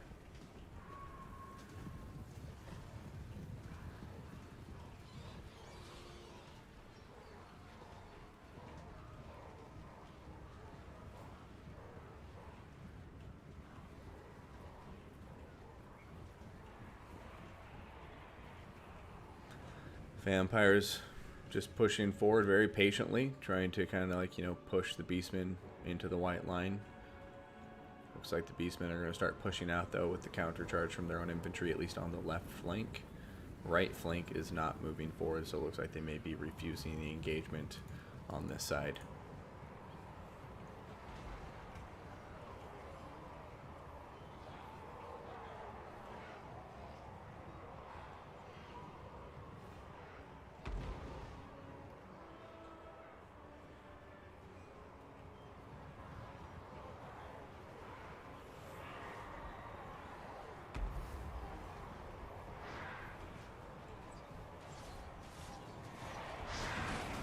Alright, Vampires coming in for a lethal strike on Torox the Brass Bull and Gore Bull, but it looks like it may be backfiring. We will see what happens. The Sons of Goros now coming in. Gore Herd have come in to fight. Crypt Horror Summon coming in behind, but Ungor Spearman already diving into combat here. Torox the Brass Bull is no chump in combat, but there's a lot of vampire forces around him, so we'll see what happens. Right now, throwing axes, though, getting into position to start really pelting the vampire forces. Actually going in for a melee charge by the looks of it, but more spearmen pouring in at this point, too. And we'll just have to see what happens. But so far, Gore Bull and Torox losing some health, but not in the worst position so far. Gore Bull, though, is approaching that half health mark and will probably want to be careful, pull out of combat pretty soon here. Over here, everything's just getting poured into this big central engagement. You can see Ungor Raiders on the flanks firing into the engagement, throwing axes firing in from the flanks too, and I think that's going to be the main problem for the vampires here, is that they're allowing throwing axes and, well, I guess not the Raiders so much anymore since you do have these Fellbats tying them down at the moment. But they have to shut down the missile forces no matter what the cost, really. If they stay alive, it's going to be bad news bears. Over here, Gore Bull reaching just below that half health mark now after a breath from the Strigoi Ghoul King. Would like to see him getting out of combat, but he is having a hard time as there are plenty of crypt horrors nearby and they do have the mass to stop him. And now it looks like he's going to get surrounded and just eaten by vampire forces. So over here, going to be seeing the Beastmen coming back into play, throwing axes going into the Strigoi Ghoul King along with arrows from the Ungor Raider. Scabscraft coming in here. Gore Bull taking some damage, but he's still alive, and Strigoi Ghoul King going to be having to run out of here, and that's going to leave the rest of his forces down here by their lonesome. Sons of Goros staying nearby, but not getting engaged. I like that. They are quite fragile glass cannons, but ooh, Gaze and Nagash going into the Bray Shaman of Shadows. But going back to the Sons of Goros, keeping them safe and out of combat so they can provide that guardian trait to all of the heroes and lords nearby. Quite a good play. Over here, going to be seeing the Strigoi Vampire Lord diving in. Opal Amulet has been popped for that 20% ward save, but he's taking a lot of damage on these charges. Right now, Bargulf not looking too happy. Starting to crumble out of existence here. Critical binding coming back again there.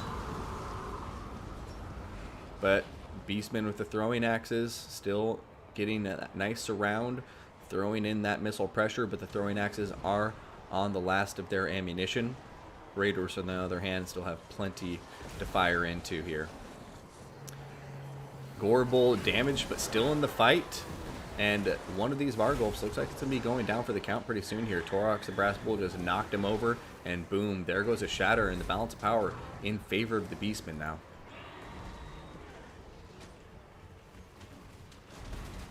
Torox the Brass Bull now going straight after the other Vargulf.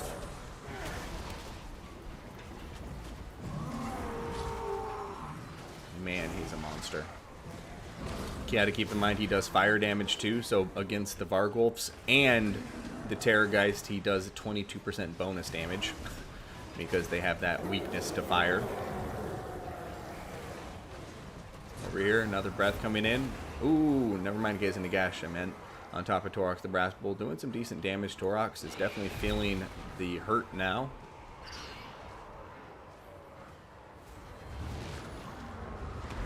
The other Gore Bull, I think, got eliminated when I wasn't paying attention.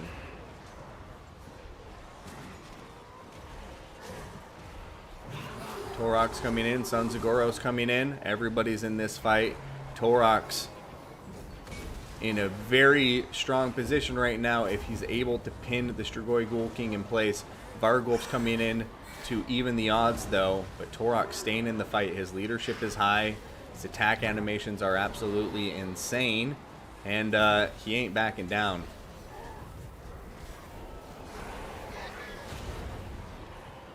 Ungor Spearman herd coming in here. Crypt Ghoul Summon coming in, but it's immediately getting down to critical binding because of how many Beastmen forces are just in the fight at this point. Over here, Torox continuing to smash that Vargulf. Oh, stagger on top of the Strigoi Ghoul King as well as the Centaurs come in for the charge. And I think this is going to be all she wrote. The Beastmen looking like they're going to come out on top here, but I don't know. Torok's really low in health. A couple of good hits could eliminate him.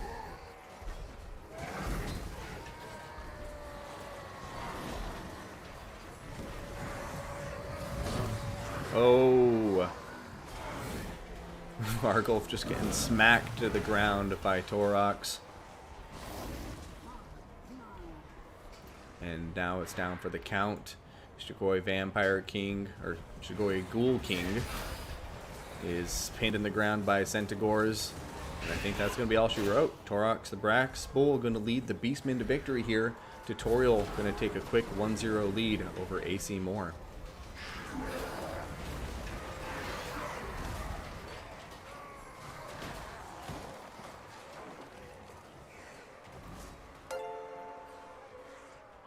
Peru Mancha, thank you for the follow. Down for the count. Mama hate Tuesdays.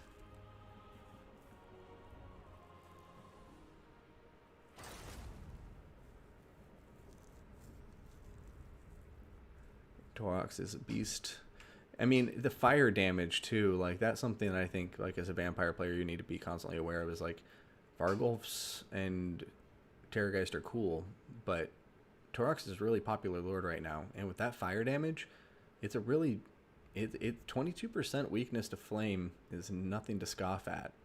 So when you have your 3 single entity killing, units all having a weakness to one of the best melee lords in the game, that's pretty dangerous. No, I know, Mom, I hate Tuesdays, but I didn't even realize I said it, so thank you for pointing out my unintentional pun. But yeah, great game to start this best of 3 off. Let's go ahead and see what the factions are going to be for round 2.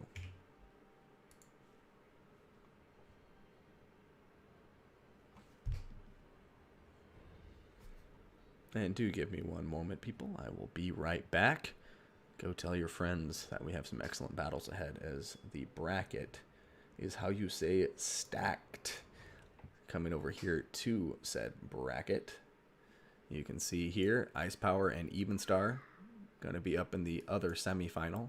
And we are currently watching the bottom bracket semifinal, which is Tutorial versus AC Moore. Tutorial leading 1-0.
And we're back.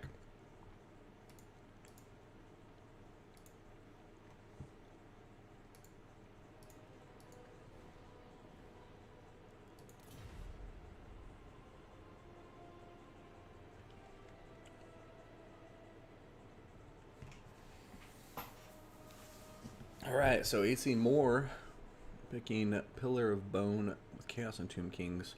Greenskins is the pick from Tutorial, and Chaos will be the pick from AC Moore.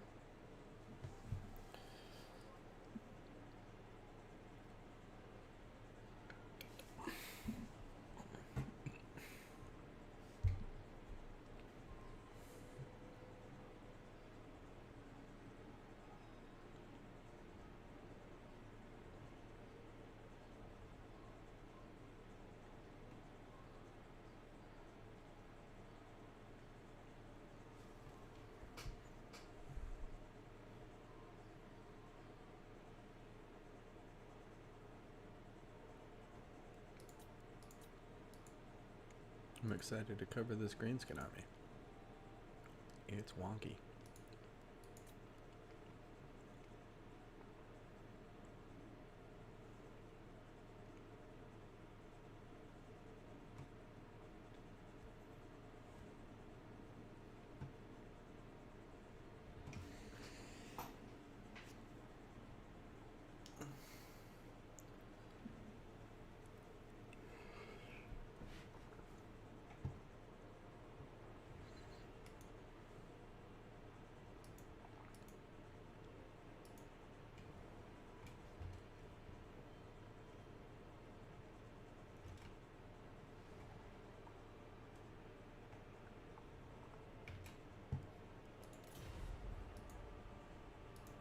Alright, both players confirming they're ready, so we should be getting to it shortly. So let's remove my video camera, and we'll remove that army blocker as soon as we start getting to the loading screen.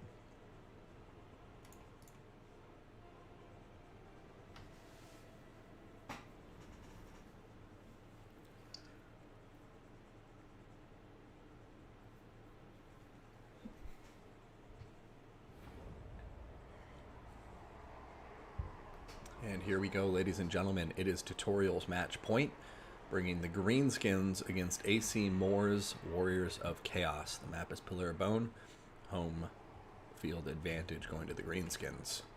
Now, starting with our red player, we are going to be covering AC Moore's Forces of Chaos. We have double Chaos Manticore up in the air. We're going to have Marauder Horsemen, looks like 4 of them. We're also going to be seeing a healthy force of Marauders, a different Chaos army than we saw earlier today. Going to be seeing 4 Chaos Marauders, the 3 chosen with great weapons, as we did see earlier. And then we're going to have a Chaos Sorcerer of Fire on foot, Burning Head, and Cascading Fire Cloak. And then the Lord of the Storm himself, Kolek Sun Eater.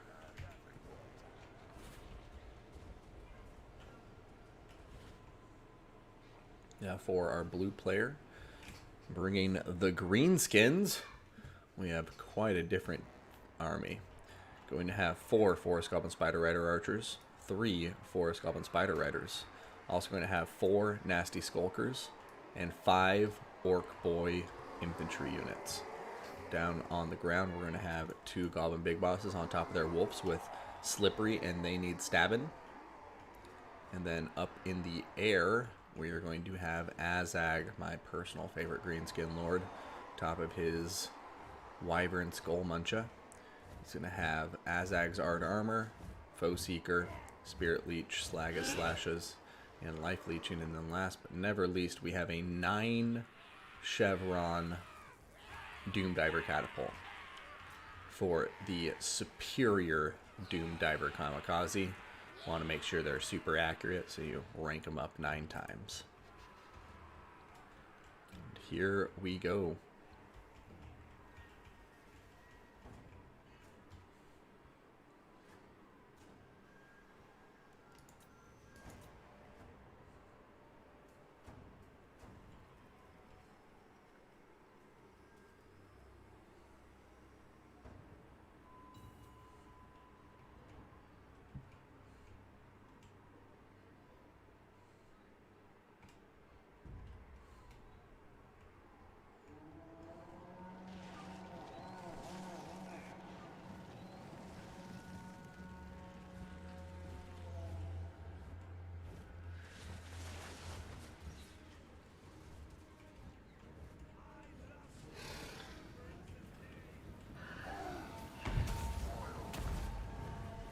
Spirit Leech on top of the Feral Manticore, trying to get those rampages down. I do like to see that.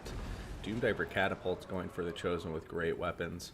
You can see their superior accuracy really on display there, as all three of them do connect with the Chaos, with the Chosen with great weapons. They're already down 11 models at the moment. Ooh, those ones are not going to be on target.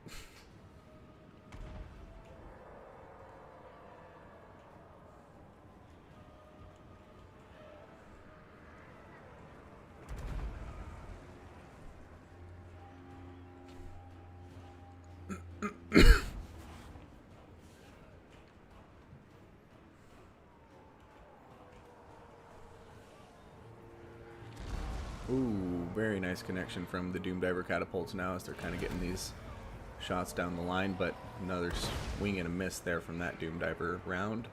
Over here, Greenskin Skirmishers continuing to pull back. You can see they just sent out the Goblins after Kolek Suneater. They need stabbing on top of them, but the Manticores are coming into play now too. And these Goblin Big Bosses are going to need to run the hell out of here before they take too much damage. Orc Boys coming in. Look like they're thinking better of it, as there's already another Orc Boy in there tying him down. Alright, Azag running away from the Manticores. Greenskin Infantry coming into play now. You can see the Marauders on the Chaos right, the Greenskin left have been dealt with quite effectively, but Chosen with great weapons still alive and well, 2 of them full health. And the Greenskin Infantry is just not going to be up to snuff against them. Over here, Forest Goblin Spider Riders being used to great effect to continue routing these units off, make sure they don't come back.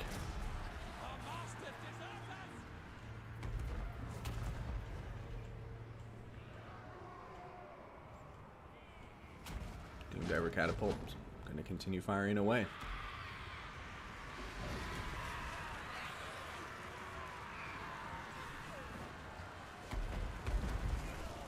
Continuing to focus on the Chosen with great weapons. I would honestly like to see them switching up targets like Kolek Suneater. Can take a lot of damage. It's a pretty big hitbox, and the Doomdiver Catapults can focus him down. Terror kicking in on one of the Goblin Big Bosses. Both Manticores just going in for it now. Alright, they need stabbing on top of Kolek Suneater. Cascading Fire Cloak coming in. Looks like the Nasty Skulkers are coming in here. And Kolek Suneater's not enjoying life right now. Azag, the Slaughter with Azag's Art Armor in there. His melee defense is up to 56. 60 melee attack, poison, good weapon strength. So Azag's doing some nasty work right here. Smoke Bomb going down on top of Kolek Suneater. His speed should be 20, but he's moving much faster than that for some reason. Over here, though, the Goblin Big Boss will be faster than him. And that's going to be Kolek Suneater getting eliminated right now. At the midway point in this battle. That's a really big pickup for the Greenskins here. We will see if they can, pull it together from here. Over here, Manticore is rampaging. Spirit Leech going to go down on top of it. Forest Goblin Spider Riders probably going to get charged by it since it's rampaging. No, it's actually still going after Azag, interestingly enough.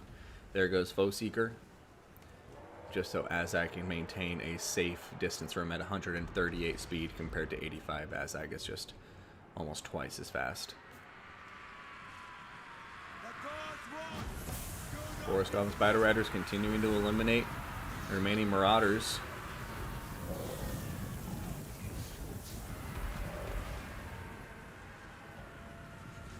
Alright, one more Manticore has just been eliminated. I don't know, I said one more. One Manticore has been eliminated. The other one is still on the field. One Chosen with great weapons getting routed. The other one very low on health. The third still very, very healthy, but I just don't think he's going to matter too much in the late game.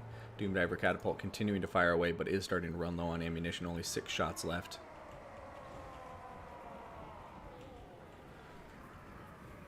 And it looks like Azag may be coming out to try and eliminate the Chaos Sorcerer of Fire, but we will see.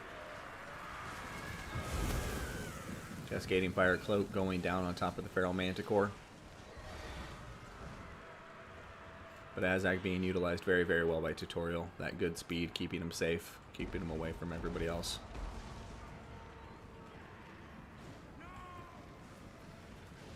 Pantalinade, good to see you, my friend.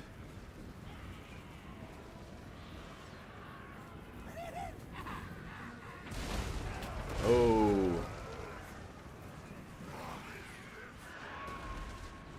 Alright, Azag going in to eliminate the final Manticore. And I think Chaos's chances are going to be dwindling from there. But, oh, a big Burning Head coming in here. Going to do a lot of damage, but also hurt the leadership of the greenskin units that are in there. Goblin Big Bosses are terror routing. This Feral Manticore, though, getting Spirit Leeched and routed. So, I mean, really, Azag just needs to stay away from Chosen, and he should be okay. But Chaos still has some skirmishers on the field. They still have all 4 of their Marauder skirmishers. Each of them have taken some decent damage, but do have a good amount of ammunition left. Doomed Ever Catapult, almost out of ammunition. I just don't think the Chosen and the Marauder Horsemen are going to be able to catch everything and eliminate them. Alright, Azag coming in for a charge. He's going to be popping down Azag's Zard Armor, once again giving him that really good defense and melee attack. Terror kicking in on top of one of the Chosen. Got the nasty Skulkers coming in here. Spirit Leech going down. They Need Stabbing is on top of the Chaos Sorcerer right now. There goes a Smoke Bomb too to slow units down. And the Greenskins, led by Tutorial, doing a good job trying to screen out the Chaos Skirmishers. Azag coming in, probably going to get the Terror route he needs to win this engagement here. And, yep, it's kicking in there. And that's going to be a GG. Well played. Tutorial taking a 2-0 victory over AC Moore, but some very good matches.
So yeah, Azag doing quite well for himself there, getting the terror routes he needed.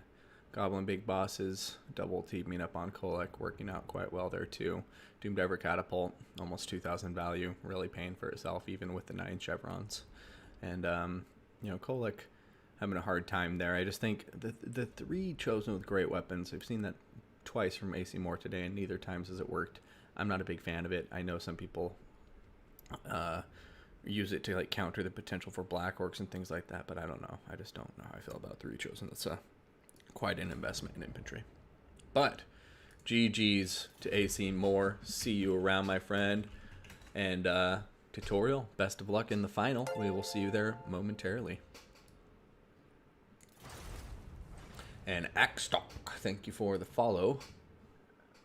Much appreciated. So that's going to be Moore defeated by Tutorial, heading into the final, and then Ice Power and Evenstar. Looks like it should still be going on, so let's go see if we can find that match.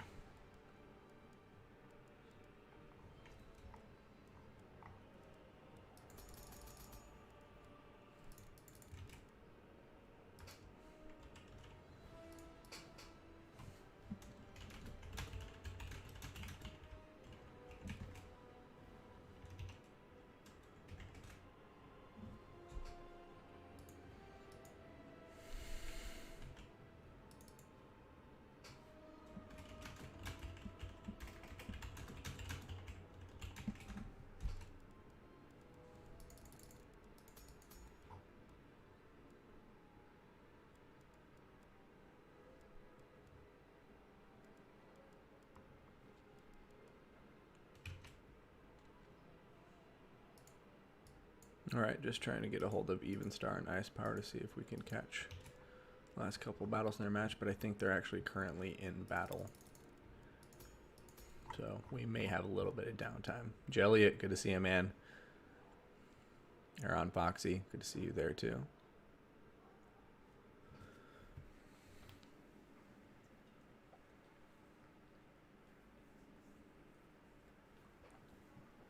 You miss some good matches, but that's what the VODs are for.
All right, everybody, I'm going to take a quick break, and when we get back, we're going to try to catch the final battles of that semifinal.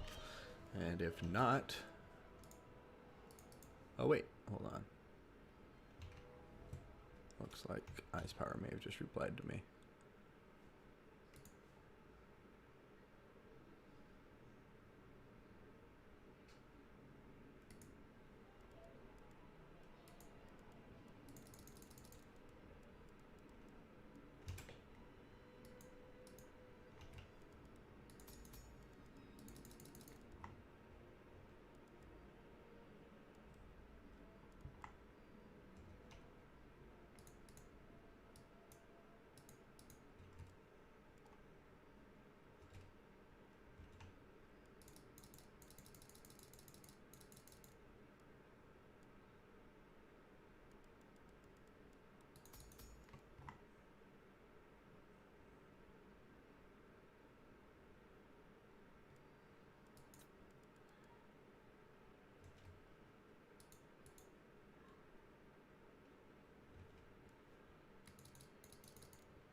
All right, let's update that scoreboard. XMT Ice Power.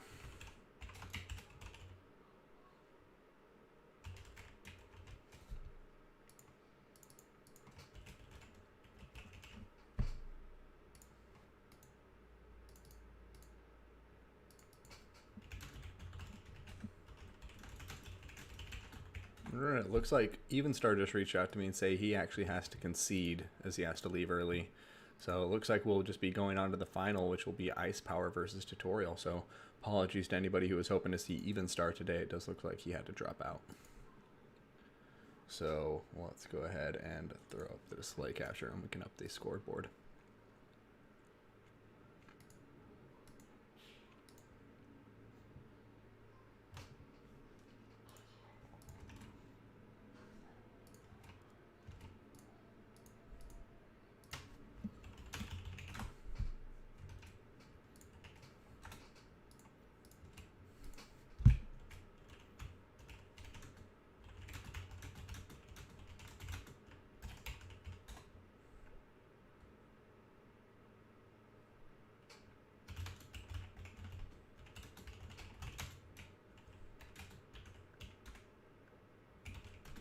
Yeah, so bummer, Evenstar. Hope all is well on your end. Look forward to seeing you play again in the future.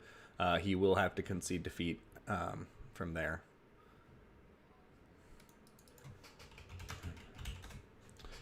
Should have been a good one, but we'll go ahead and proceed from there then. And apologies to the person who Evenstar defeated, but he had to drop out after he'd already gotten to the semi, so we're not going to go back and redo it. So let's get an invite out to tutorial.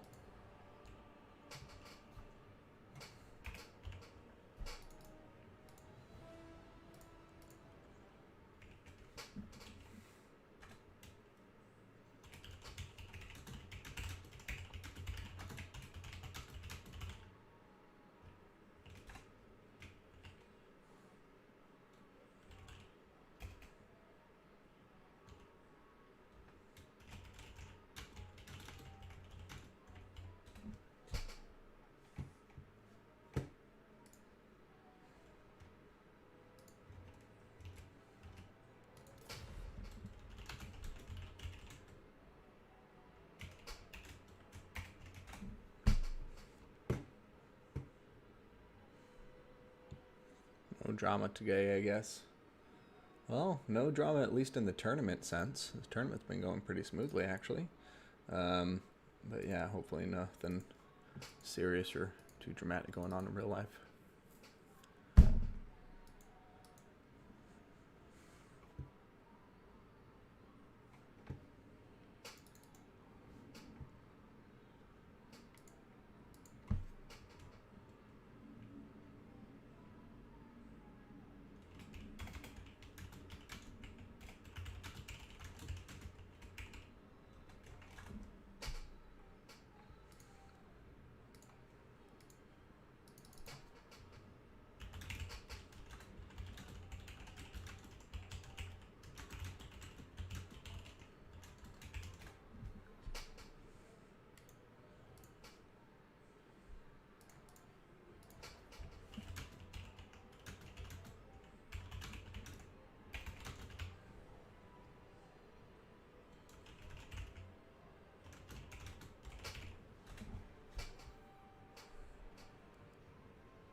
I hope TTR didn't run away thinking he had a little bit of time between. I mean, understandably, he thought there was another semifinal to go before the final, so I wonder if he's dropped out for a second.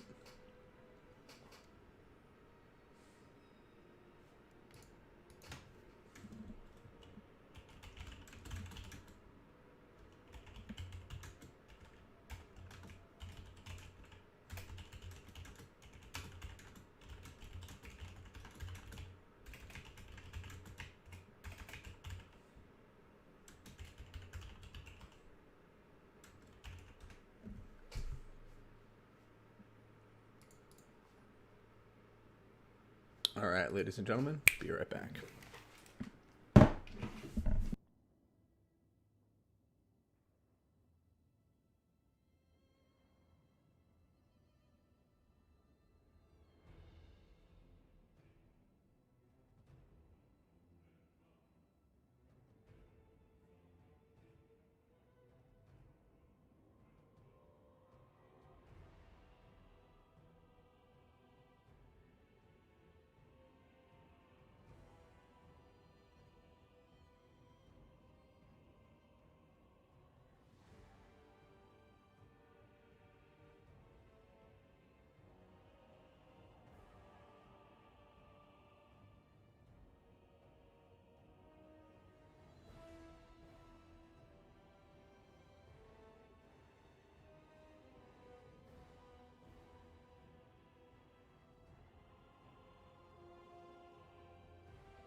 Okay.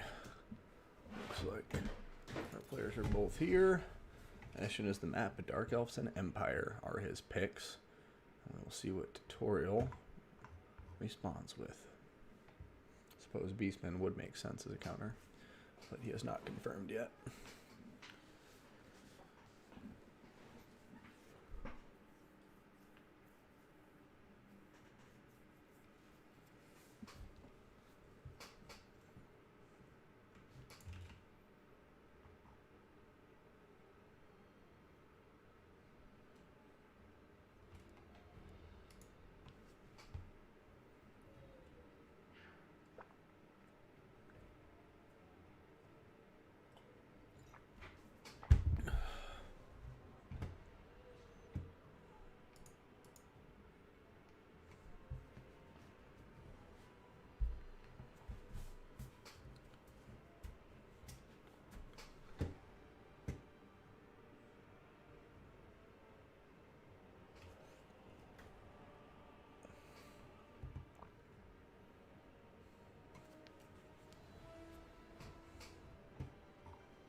Skaven. Oh, yes. Dark Elves and Skaven. I'm a happy boy.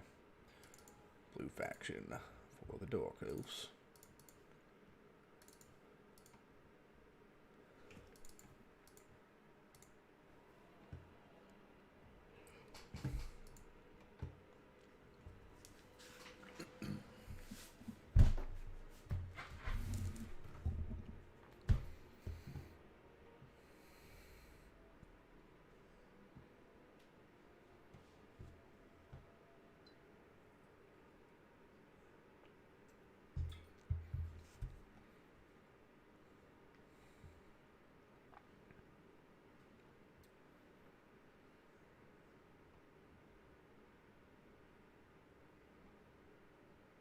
Alright, Ice Power readying up quickly. He is a Dark Elf main after all. Tutorial still... Oh, nope, he's already confirmed he's ready too, so looks like we're just waiting for him to click the button. So, getting into it quick, everybody.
Alrighty, ladies and gentlemen, let's get my video camera off and the army blocker off.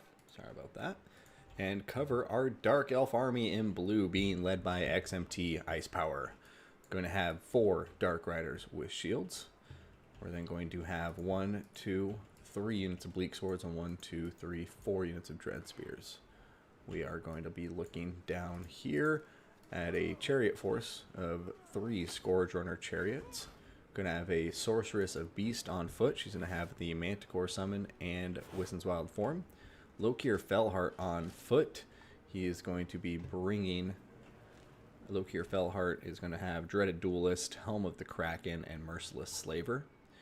And then to round out the force, we will have a Canite Assassin, the Web of Shadows and Assassin's Trophy, and 2 Feral Manticores up in the air. Pretty much a staple of every faction that has them. Now for the Skaven. We are going to be looking at quite a large army. In fact, if we look at the troop count, it's almost 2-to-1 outnumbering the Dark Elves. It's going to be consisting of some Skaven slaves. 1, 2, 3, 4, 5, 6, 7, 8. So it looks like maybe 5 regular and 3 spears. And then we're going to have 3 rat ogres, Natty Boo Boo's sharpshooters, the ROR Warplock Jezzails. I'm going to be looking here at a Gracier of Plague with Vermintide, along with the dreaded 13th spell. And then we're going to have some Poison Wind Globadiers. I think there's 2 of them, unless I was just growing crazy. Yeah, it looks like they're... Oh, yeah, there's the second one. So 2 Poison Wind Globes. And then we are going to have here in the back line, you know, Clan Rat Spears, some Skaven Slave Spears, and Ikit's Zazazap, which is going to be the ROR Warp Lightning Cannon ready to fire away. Also going to have a Chieftain down here on top of a Bone Breaker, and he's going to be bringing Shield of Distraction for that -5 melee attack that affects all ally enemies within a 30-meter radius.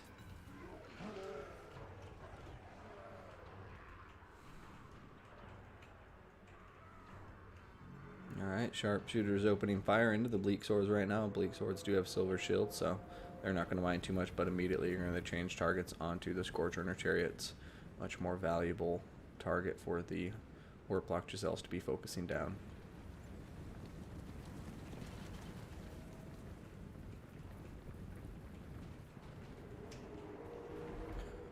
Alright, Warp Lightning Cannon opening up into the Dark Riders. The K-Knight Assassin, meanwhile, has just come out into the open. He's just running right into the Skaven army.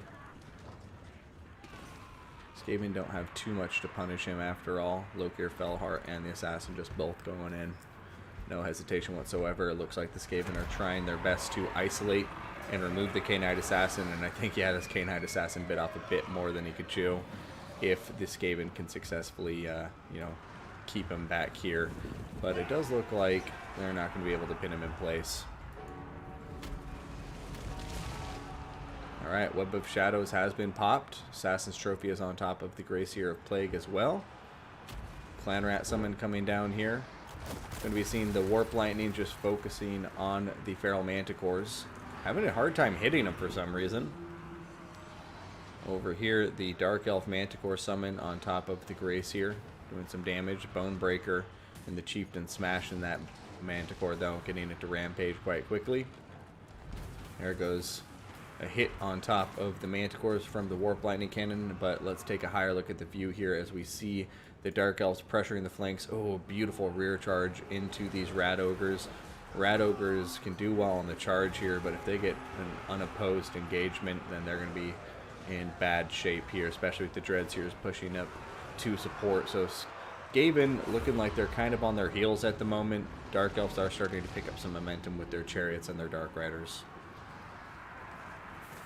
K-Knight Assassin continuing to get dragged down by the Skaven forces, but it's just not happening quickly enough for it to really matter, I think. It does look like we're experiencing a little bit of connectivity issues, so my apologies to the viewers. Hopefully nobody drops.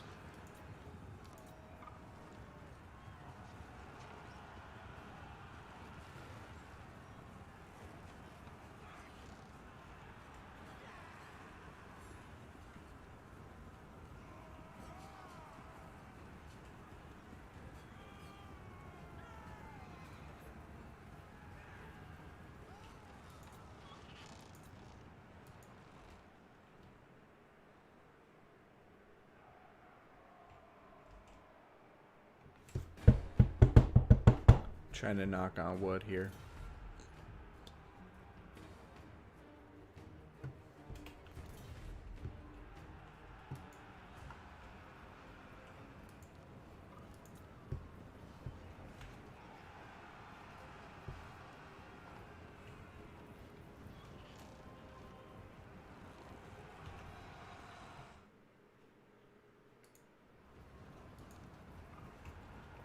Well, that's a bummer.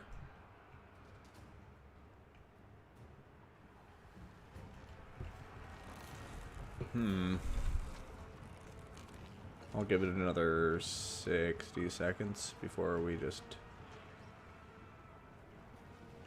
Yeah, drop hack of the day, Aristo.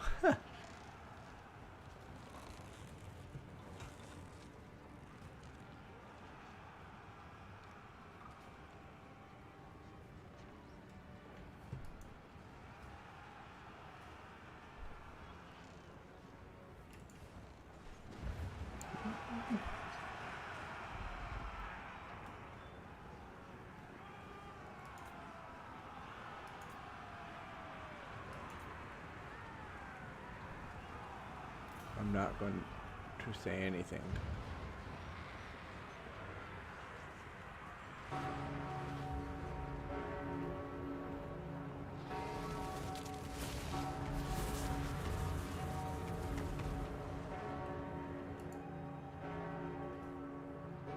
Okay, I guess we're back. I really don't want to jinx it, but I guess it's just playing again. So we will see. Hopefully it stays that way.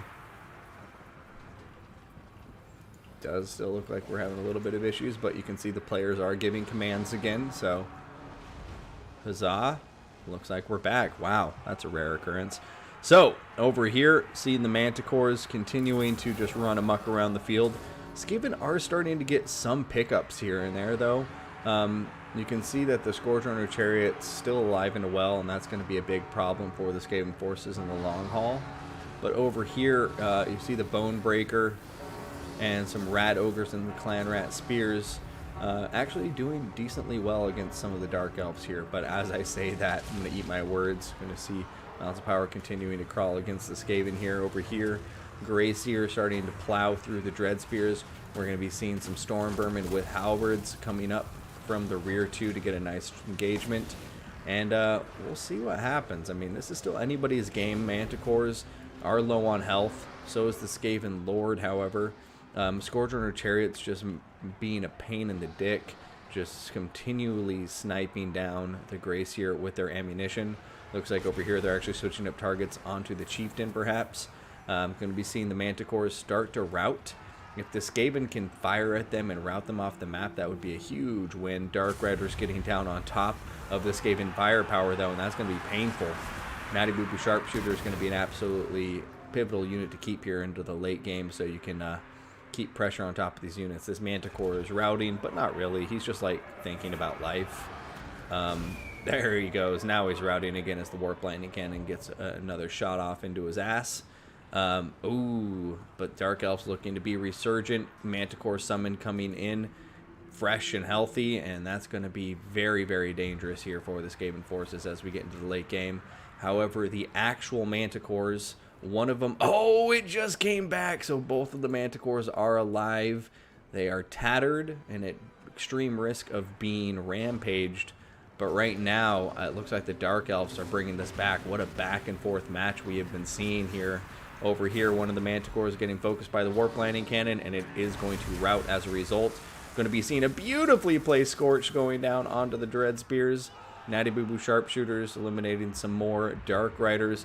Both of these players just going all out. Manticore Summon did get routed, though, and is not looking too healthy right now. Greyseer of Plague hanging on at about 600 HP. He has his Bone Breaker riding Chieftain up at about 1500. And Lokir Fellheart, meanwhile, still doing just fine. K-Knight Assassin, pretty weak, but very high on ammunition, so they're going to want to deal with him sooner than later.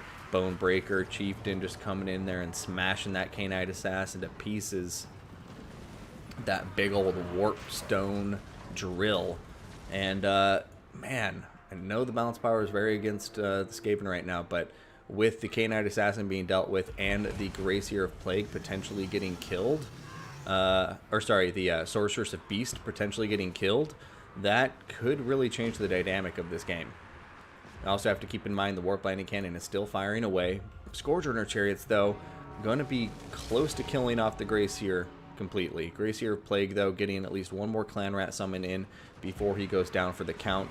Have to imagine he's going to be routing very quickly here, though. He's only at 249 HP. That Sorceress is after him, but the Bone Breaker going after her in turn. And will the Gracier be able to survive? Maybe get behind a terrain feature here and just hang in there. Scorcher and her chariots are coming in for the kill, though. But then they're turning around. Oh my goodness, this is insanity. The Chieftain eliminating the Sorceress right now. There's nothing nearby to save her. I'm going to take a higher level view to make sure I don't eat my words. There's some Dread Spears here, but I don't think they would make the difference. While the Dark Riders are trying to kind of hook around here and maybe save that Sorceress, but it's like obviously both Manticores already summoned, so not like the magic is going to be super useful, but losing any hero unit in this late game is a really big deal when it comes to the balance of power. Over here, Dark Riders coming in and charging after the Bonebreaker. The Chieftain needs to get a counter charge off. Looks like he's still focusing on the Sorceress, but the Dread Spears and the Dark Riders are a perfect combination for him. Will it be enough? Over here, we're going to be seeing a Plague Rash coming down. Or no, a Scorch. It's not going to be enough, though. The Bonebreaker losing HP quick. The Dark Elves are wavering, but so is the Chieftain. The Gracier is gone. Oh, the Chieftain is going to break, and just like that, the Dark Elves are going to take it. Oh, man, what a close game, but yeah, the Chieftain breaking. Oh, but look, everything else is routing too, except for the Dread Spears. Yeah. Over here, Scorcher Chariot's getting a nice charge into the Clan Rats. Clan Rats need to... Oh, yeah, they're going to route first, though. Warplaning Cannon, though, still firing. Can the Chieftain come back? If he rallies before the edge of the map, Skaven aren't completely out of this, but I think he's going off. Tutorial going to withdraw from the game, and Ice Power going to take a quick 1-0 lead, but a very, very close fight. Lokir would have been tough to kill, but I think if he still had some halberds and the Gracier at the end, he could have cycled them to death. I think that would have been a possibility, especially with the Chieftain still around. But that Chieftain there at the very end, he got sandwiched between Dread Spears and Dark Riders. I really think he needed to run away, counter charge into the Dark Riders, and then turn his attention back to the caster. But that was still just a beautifully played game to both players, so close. I like this Skaven build a lot. I didn't mention the halberds in the initial part of the build, but I do like those here. The Chieftain doing very, very well, almost 2k in value, so Bonebreaker really giving it to those Dark Elves. But in the end, just not enough, and Dark Elves going to take a quick 1-0 lead.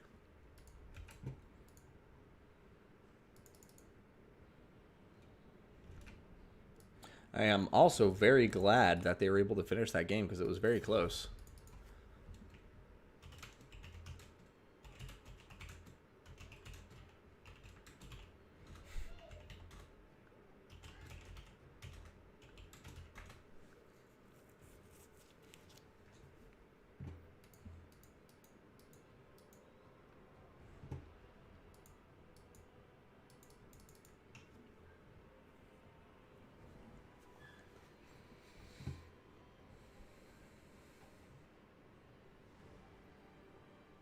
All right, everybody, be right back while they get their factions picked.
All right, ladies and gentlemen.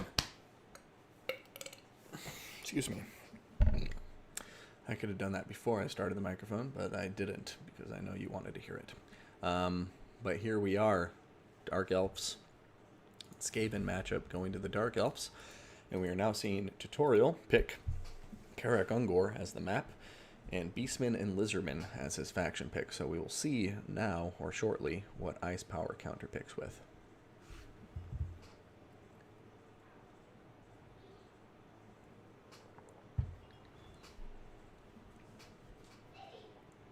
And this, you can see a Wood Elf counter pick.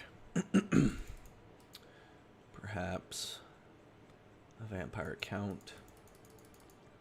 Don't know how big Ice Power is on the Vampire counts, though. And I can also see a Beastman or a Lizardman pick to force the mirror match or the other pick.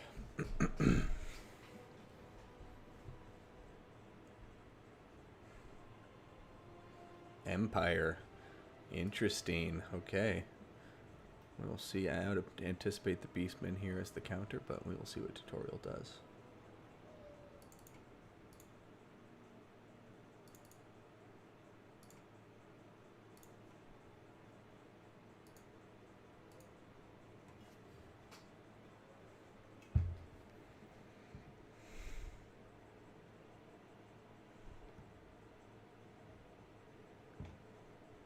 Alright, Beastman is indeed going to be the pick for Tutorial.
Hey Romulan, you just missed a very good Dark Elf versus Skaven matchup where Ice Power was able to take the victory.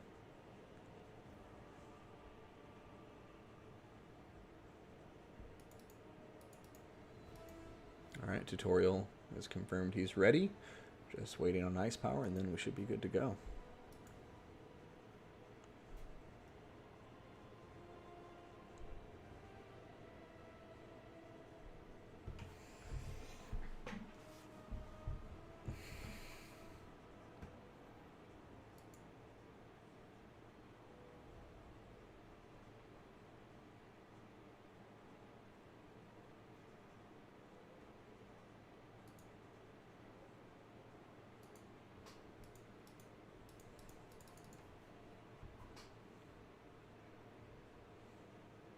More dead. There's never enough dead Skaven to feed the Horned Rat.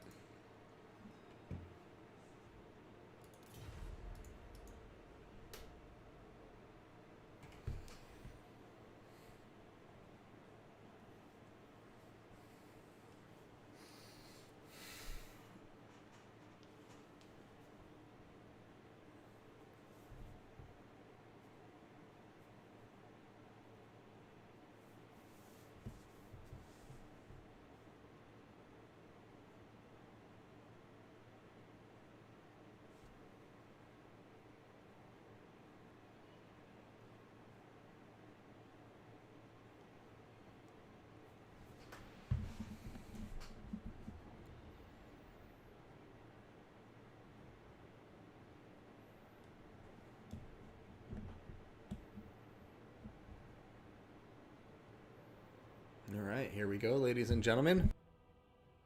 Both players are readied up. Let's remove my camera and that army blocker. And a huge thank you to Greyest Wolf for the 16 months of Prime subscriptions. Hope to find time to play, get kicked out in first round of the next tournament. Until then, happy casting. Well, thank you very much, Greyest Wolf. Give yourself some credit. I'm sure you'd get it to at least round 2. But let's go ahead and get to it, guys. Karak Ungor is the map. Empire versus Beastmen. It is currently match point for Ice Power. And we're going to go start with our red player, Tutorial. Now, for the Beastmen, we're going to have Centaurs with great weapons. Looks like 3 of them. We're then going to have Gore Herd. Looks like 1, 2, 3, and 4. Make that 5. Also going to have 2 Warhounds with poison. 2 Ungor Spearman Herd with shields. We're going to have a Feral Manticore up in the air. A Jabberslythe. Looking beautiful. And then we're going to have a Beret Shaman with the lore of Beast. Manticore Summon. Going to be all he brings. And Torox the Brass Bull. Brass Body and Slaughterer's Call. Now, for the rest of the battlefield, let's cover the Empire army in blue being led by Ice Power. Got the Sigmar Sons up front, 2 regular spearmen accompanying them. We're going to have 1, 2, 3, 4, 5 units of spearmen, backed up by 3 halberdiers. The silver bullets in the center for that missile power. And then we're going to be seeing 2 Empire Knights for the cavalry support. Now, for the main missile power of this army, we're going to have 2 war wagons. I do love them so. And then we're also going to have a light wizard up in the air with Shem's Burning Gaze. And then we're going to have an amethyst wizard down on the ground, going to be bringing Spirit Leech. And then leading this army, we do have Volkmar the Grim. He's going to have Banishment and Grand Soulfire with the Jade Griffin. So here we go. Looks like Empire deploying up on the high ground. Beastmen going for a overloaded right flank on the right side of the battlefield, trying to turn that Empire flank. So we will see if it is successful or if the Empire can repel this Beastman rush.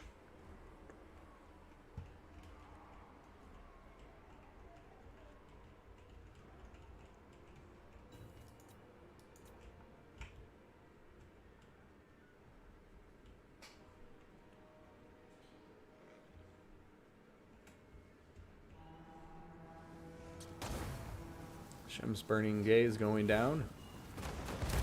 Ooh, doing a lot of damage to that Feral Manticore. I like the targeting here quite a lot. Try to get this bad boy to rampage if you can. And bada bing, bada boom, you got yourself a dead Manticore. War Wagons coming into play. And that might be enough to rampage it. Yep, there it goes. Rampage kicking in. And the Beastmen already going to find the pressure on as their only Manticore is rampaging to its doom.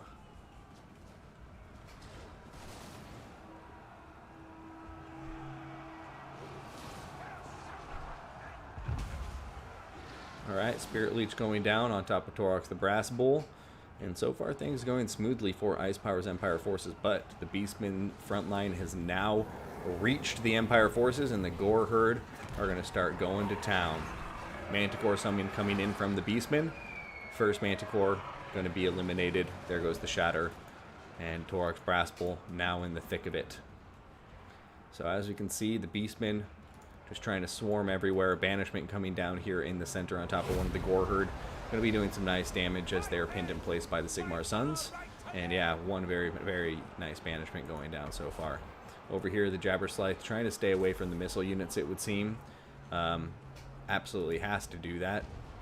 Balance of power is in favor of the Beastmen now. The Jabberslythe starting to come in, trying to get some terror routes by the looks of it. War Wagons and the Silver Bullets are opening fire on it. And it's got to be careful. Right now, he's trying to stay in the back line, get those charge animations, stay on top of a lot of different units. Halberdiers coming over here to support the Empire Knights. Jabberslythe's AoE, in fact, is going down on top of everybody nearby, though, for the Empire. Shem's Burning Gaze coming into the Jabberslythe, and it's taking a lot of damage. There goes a terror route on top of the Empire Knights, so those Centaurs with great weapons are getting some very nice value here. But the single entities are in a pretty bad spot for the Beastmen right now. Over here, Torox the Brass Bull still just hitting like a wrecking ball.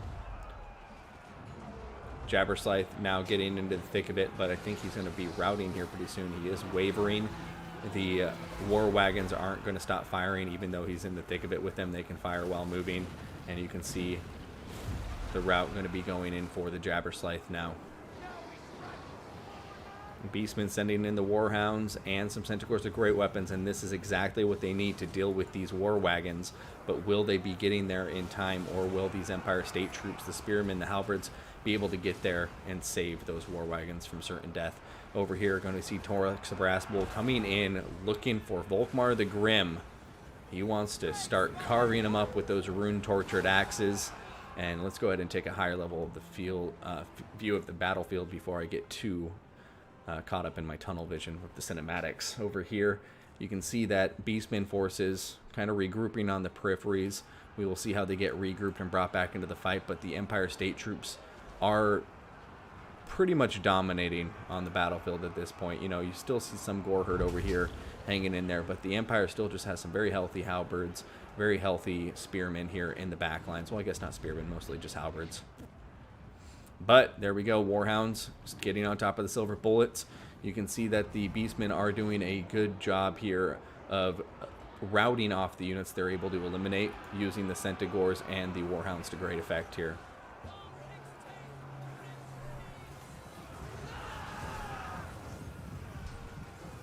Alright, Goreherd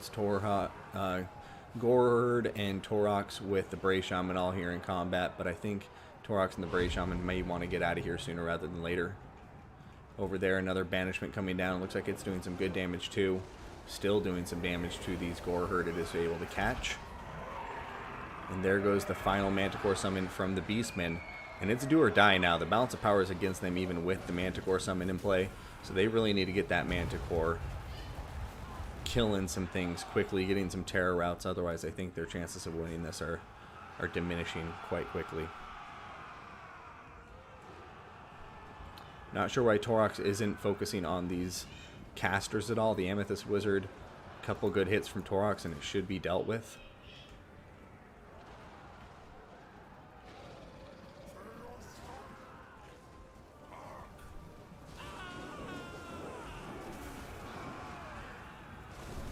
Alright, Torox going back after Volkmar the Grim.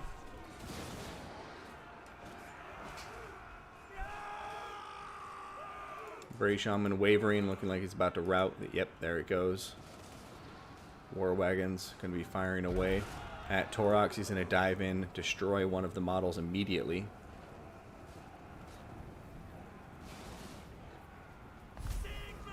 Torox diving right back into Volkmar the Grim. He's surrounded. He's getting shot. He has infantry pulling in from all different angles. Manticore's coming in to try to support, but I don't think it's going to be enough.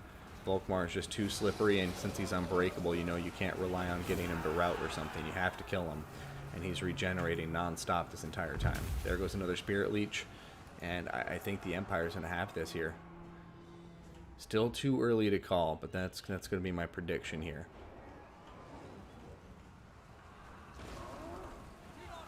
Torox, though, still going after Volkmar the Grim. There he goes, changing his attention, going to turn his ire towards these war wagons by the looks of it. Gonna get a big hit down there. War wagons are officially routing, but Torox the Brass Bull is wavering, and Volkmar the Grim is coming in for a rear charge now. Torox the Brass Bull running away for dear life. Will he be able to rally his Beastmen troops to get a victory here? Alright, Torox going in for a charge. There he is, getting a big charge into Volkmar, but he's amongst halberds. There goes a Grand Soulfire. That should mop up the remaining Beastmen units in that blob engagement. Another big hit from Torox onto... Oh my gosh, he's starting to waver though. There goes the rout, there goes the shatter. That's going to be a GG, well played. XMT Ice Power defeating Tutorial 2-0 in today's final.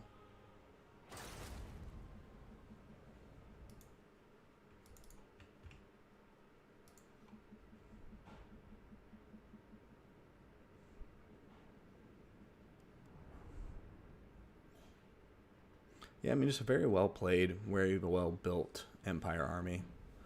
I do like this quite a lot. A little bit of everything, so you can deal with everything the Beastmen may throw at you. But Tovar's the Brass Bull, getting a ton of damage. The Jabber Slight, the nice style pick, but I just don't think it was worth it at all. Double Manticore would have been far better, and then you could have more funds to get like another infantry unit or two. The Centaur play was very, very nice, though. And overall, I just think very well played games tutorial throughout today's tournament. Ice Power, though, at the top of his game and not showing any signs of letting up. He's an excellent player. And, yeah, the skill level on display here from both of the guys, absolutely top tier. So thank you for participating in today's tournament and giving me such great content to view and create for everybody else.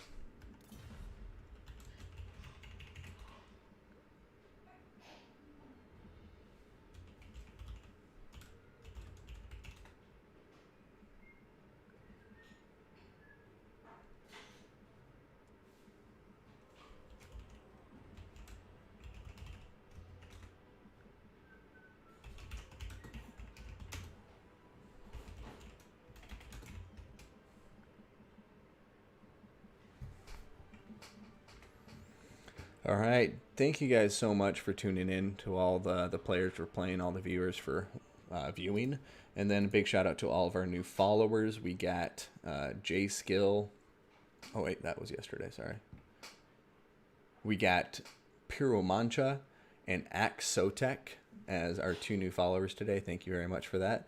And then subscribers, a good day for resubs. We have Graced Wolf, 16 months of subscriptions. Thank you, my friend. Pink Pony Knight with the 22 months of subscriptions. Aristodemos with 13 months of subscriptions. And Shetland Apache with 43 months of subscription. So thank you guys so much for the support. It really means a lot, and it pays for my coffee. So thank you, thank you, thank you. Hope you guys have enjoyed today's tournament.